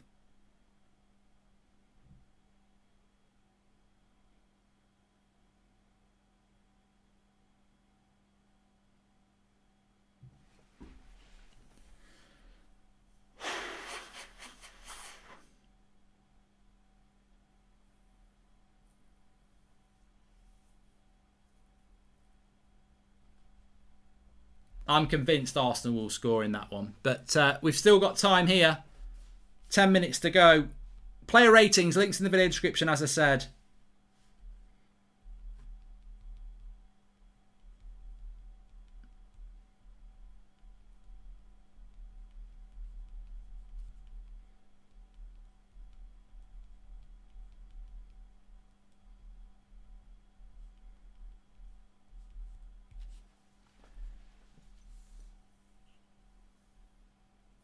Oh, what a game. I can't believe how many... Has anybody... Here we go. This is what I want to tell you about. This is what I'm talking about. I never like stats. I do not like stats, right? But the stats I'm going to read you now...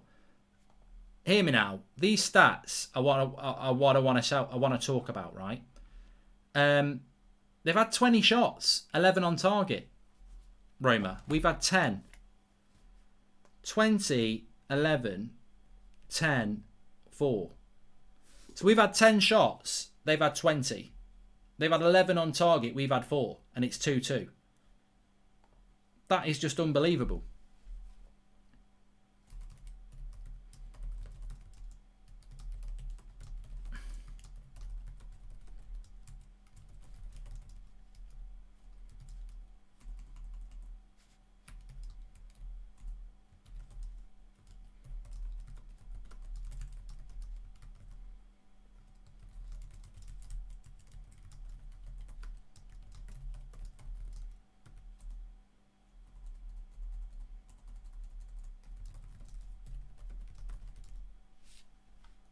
It's unbelievable, really. When you look at it like that, I think we would have bottled it. The amount of shots they've had on target to only have 2 goals is down to the fact of our goalkeeper playing so bloody well. I didn't know that.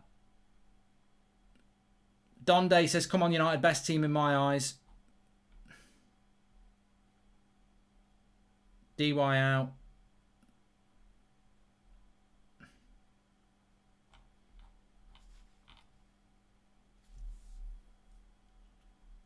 Eight minutes to go. Yeah, if you want to do your player ratings, you can do it through the link in the video description. Mark every player out of 10, 6 being the average. Put a star next to your man of the match, and we'll go through that in the match reaction. Lots to talk about in the match reaction. Tellez again! Fucking hell! Why do our fullbacks tuck in? He's not marking the fullback. Why the fuck do our centre fullbacks tuck in?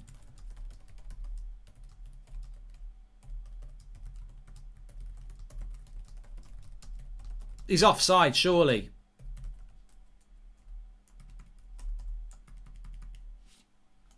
That's all, surely offside. But, I mean, De Gea can't do anything about this. It's deflecting off Tellez through De Gea's legs. But why do we never mark anybody on the back post? I think it will be offside, but...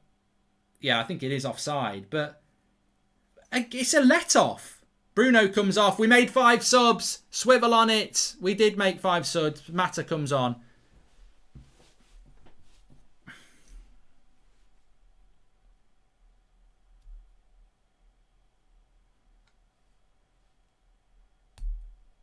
I don't think... I mean, obviously it falls onto Tellez's shoulders, but we do it a lot. We do it a lot. Make any sense to me.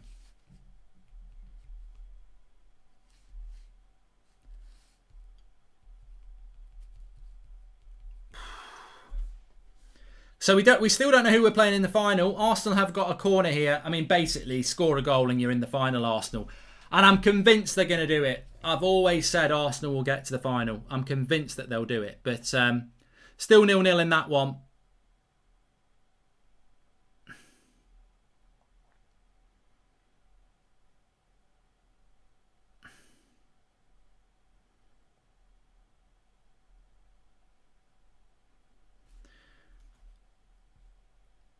But defensively, United have been terrible. Cars drop again. Maguire clears it. Goes for a corner. Oh, it wasn't offside. It's been given. Bollocks. I tell you what, De Gea does not deserve... How can De Gea be man of the match and you concede 3 goals?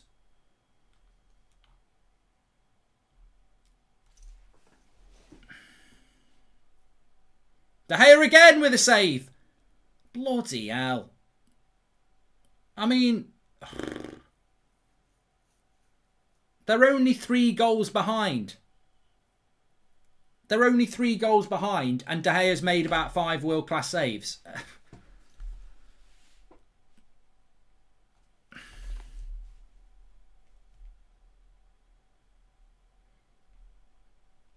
It's mad.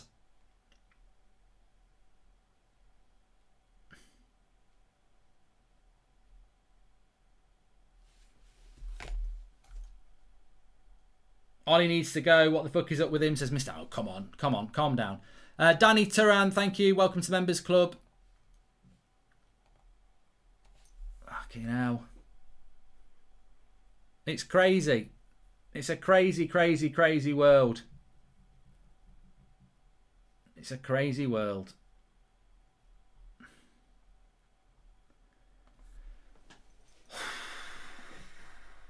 I can't believe this game has ended 3-2 and David De Gea is man of the match. If you'd said that before the game, I would have gone, so what? So Roma nearly did do it. They've not nearly done it. They need 3 goals in 5 minutes, but they have nearly done it, really, because we've been bloody awful. We have. I think Bruno's played well when we've got in the ball. Cavani's obviously played very, very well. And De Gea's played well, but everybody else... Nah. No. We haven't been good.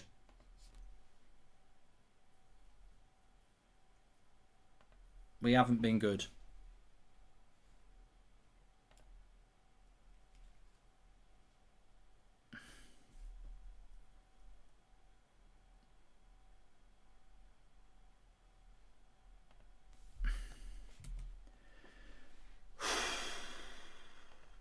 At least we are not Arsenal. They're not out yet.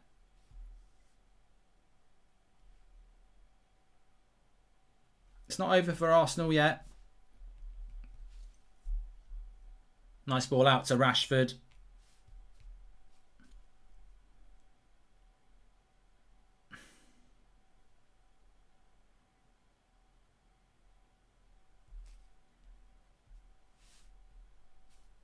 But I tell you what, aside from rusty players, this team had a genuine mental block with Semi, says Kevin Barrett. I'm going to talk about it in the match reaction, but the obvious thing is that Roma across the tie have actually played very, very well for most of the game. It's just that one half at Old Trafford where we blitzed them that's basically took this game away from them, really. I'm just very, very grateful that David De Gea has had the performance that he has. Because I think it would have been a lot closer. Here's Rashford. Player ratings is not loading. Let me just check it for you.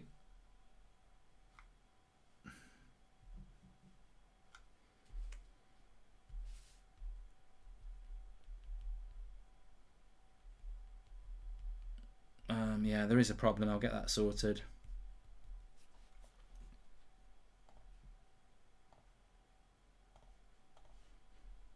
Yeah, you can't do your player ratings at the moment, I'm afraid. Oh no, it does working now. Just keep trying it. It's working now. Links in the video description. Mark every player out of 10.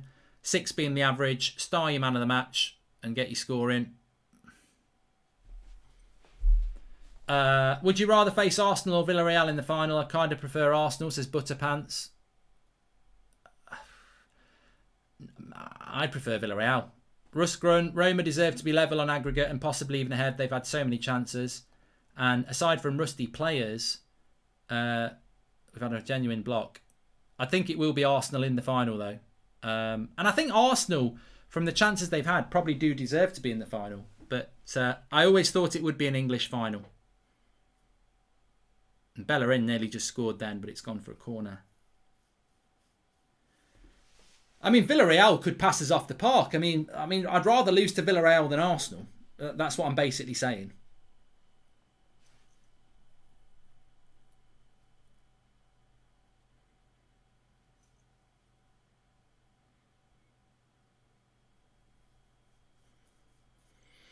Well, I don't know why I'm nervous, really. I don't know why I'm nervous. Yeah, just refresh the player ratings if you've got a problem with it.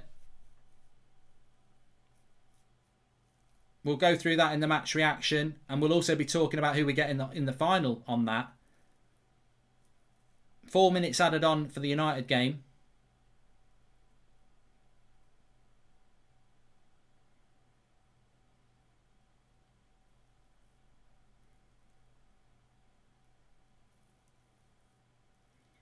CTM says Villareal are better than us. What do you think about Pau Torres, though? I'm sure a lot of you have been watching that game as well as me. I've been watching it. He's had a good game for them as well. It's been an interesting game from United. A really interesting game. Roma have had over 20 shots, of which about 13 have been on target. And it could have been a very different night. It really could. I don't think Tellez is useless, I'm going to talk about this in the match reaction. I don't think Tellez is useless. I think it's just about the fact that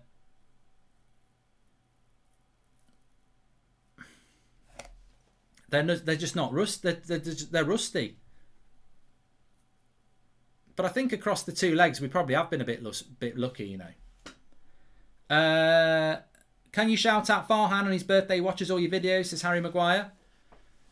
Shout out for Farhan. And De Gea has done well. 5 goals over 2 legs would usually win you a semi-final. Thank God we're scoring, says Glenn. And Mark, if Arsenal come through, there would be 4 English teams in European finals. I just realised that. Donny hasn't been so bad. Poor defence, seriously lacking a good CDM, says AJ Singh. Yeah, I think you're spot on about that. I think you are spot on. There's a lot to talk about in the match reaction. There really is.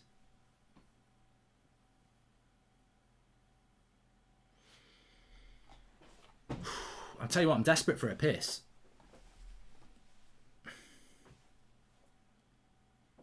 Would be nice to have Arsenal. Both competitions would have Premier League teams in the final, says Tumas. And if Ollie keeps treating youth like this, I want him gone no matter the success on the pitch. If they can't get minutes in a game like this, then when? Joachim, to be fair, you talk about in a game like this. This game is not comfortable. It's not been comfortable at all. I know we're three goals ahead, but to be fair, if I was Ollie, I wouldn't be chucking on Diallo in a game like this. We've been pretty shit second half. We've been worse second half than we were in the first half. If it wasn't for Cavani and Bruno, and certainly De Gea in goal, I think we'd have been in trouble tonight. You take those 2 goals off us, it's bloody close. Roma have played really well second half. We've played really bad.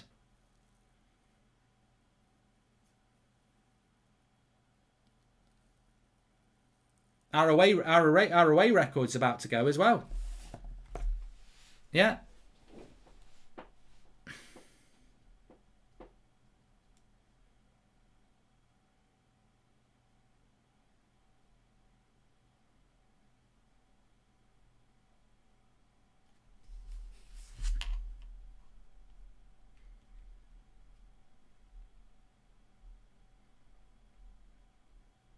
Oh, don't worry, I've got DT on speed dial, but I can't do it too early.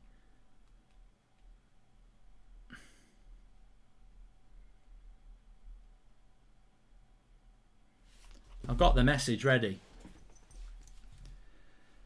Yeah, don't forget to vote your player ratings. Lots to talk about in the match reaction straight after this. I won't end it straight away at the end of United's game because there's still a minute and a half in the Arsenal game. So I don't want to miss that off air.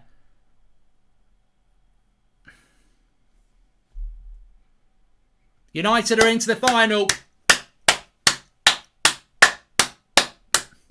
Big up David De Gea, big up Edison Cavani, and big up Bruno Fernandes. We're in the final, lads and ladies.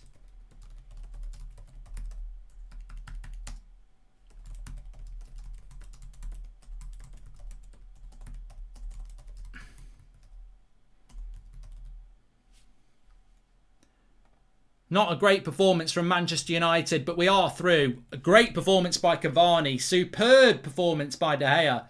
A minute to go for Arsenal. Will they get one more chance? I don't know that they will.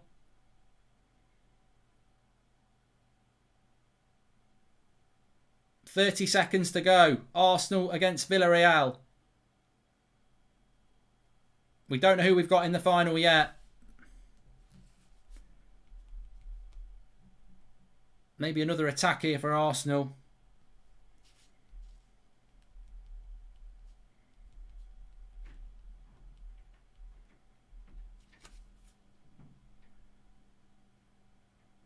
Lacazette. He needs a dive.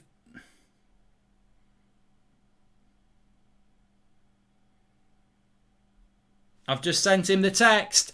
"You're shit and you're poor. You're shit and you're poor. We're going to Poland. You're not anymore. You're shit and you're poor. You're shit and you're poor. We're going to Poland. You're not anymore. You're shit and you're poor. You're shit and you're poor. We're going to Poland. You're not anymore." They're crying on the streets tonight. They're crying tears. Mid-table matters for Arsenal. They thought they had us. They thought they were playing us in a final. They're not. They're not. They're not. Join me for the match reaction, where we'll have plenty more songs. I'm just going to go and get a beer. I'll see you on the match reaction in about a minute's time. It'll push you straight there. I'll see you in a minute. You can clip that if you want.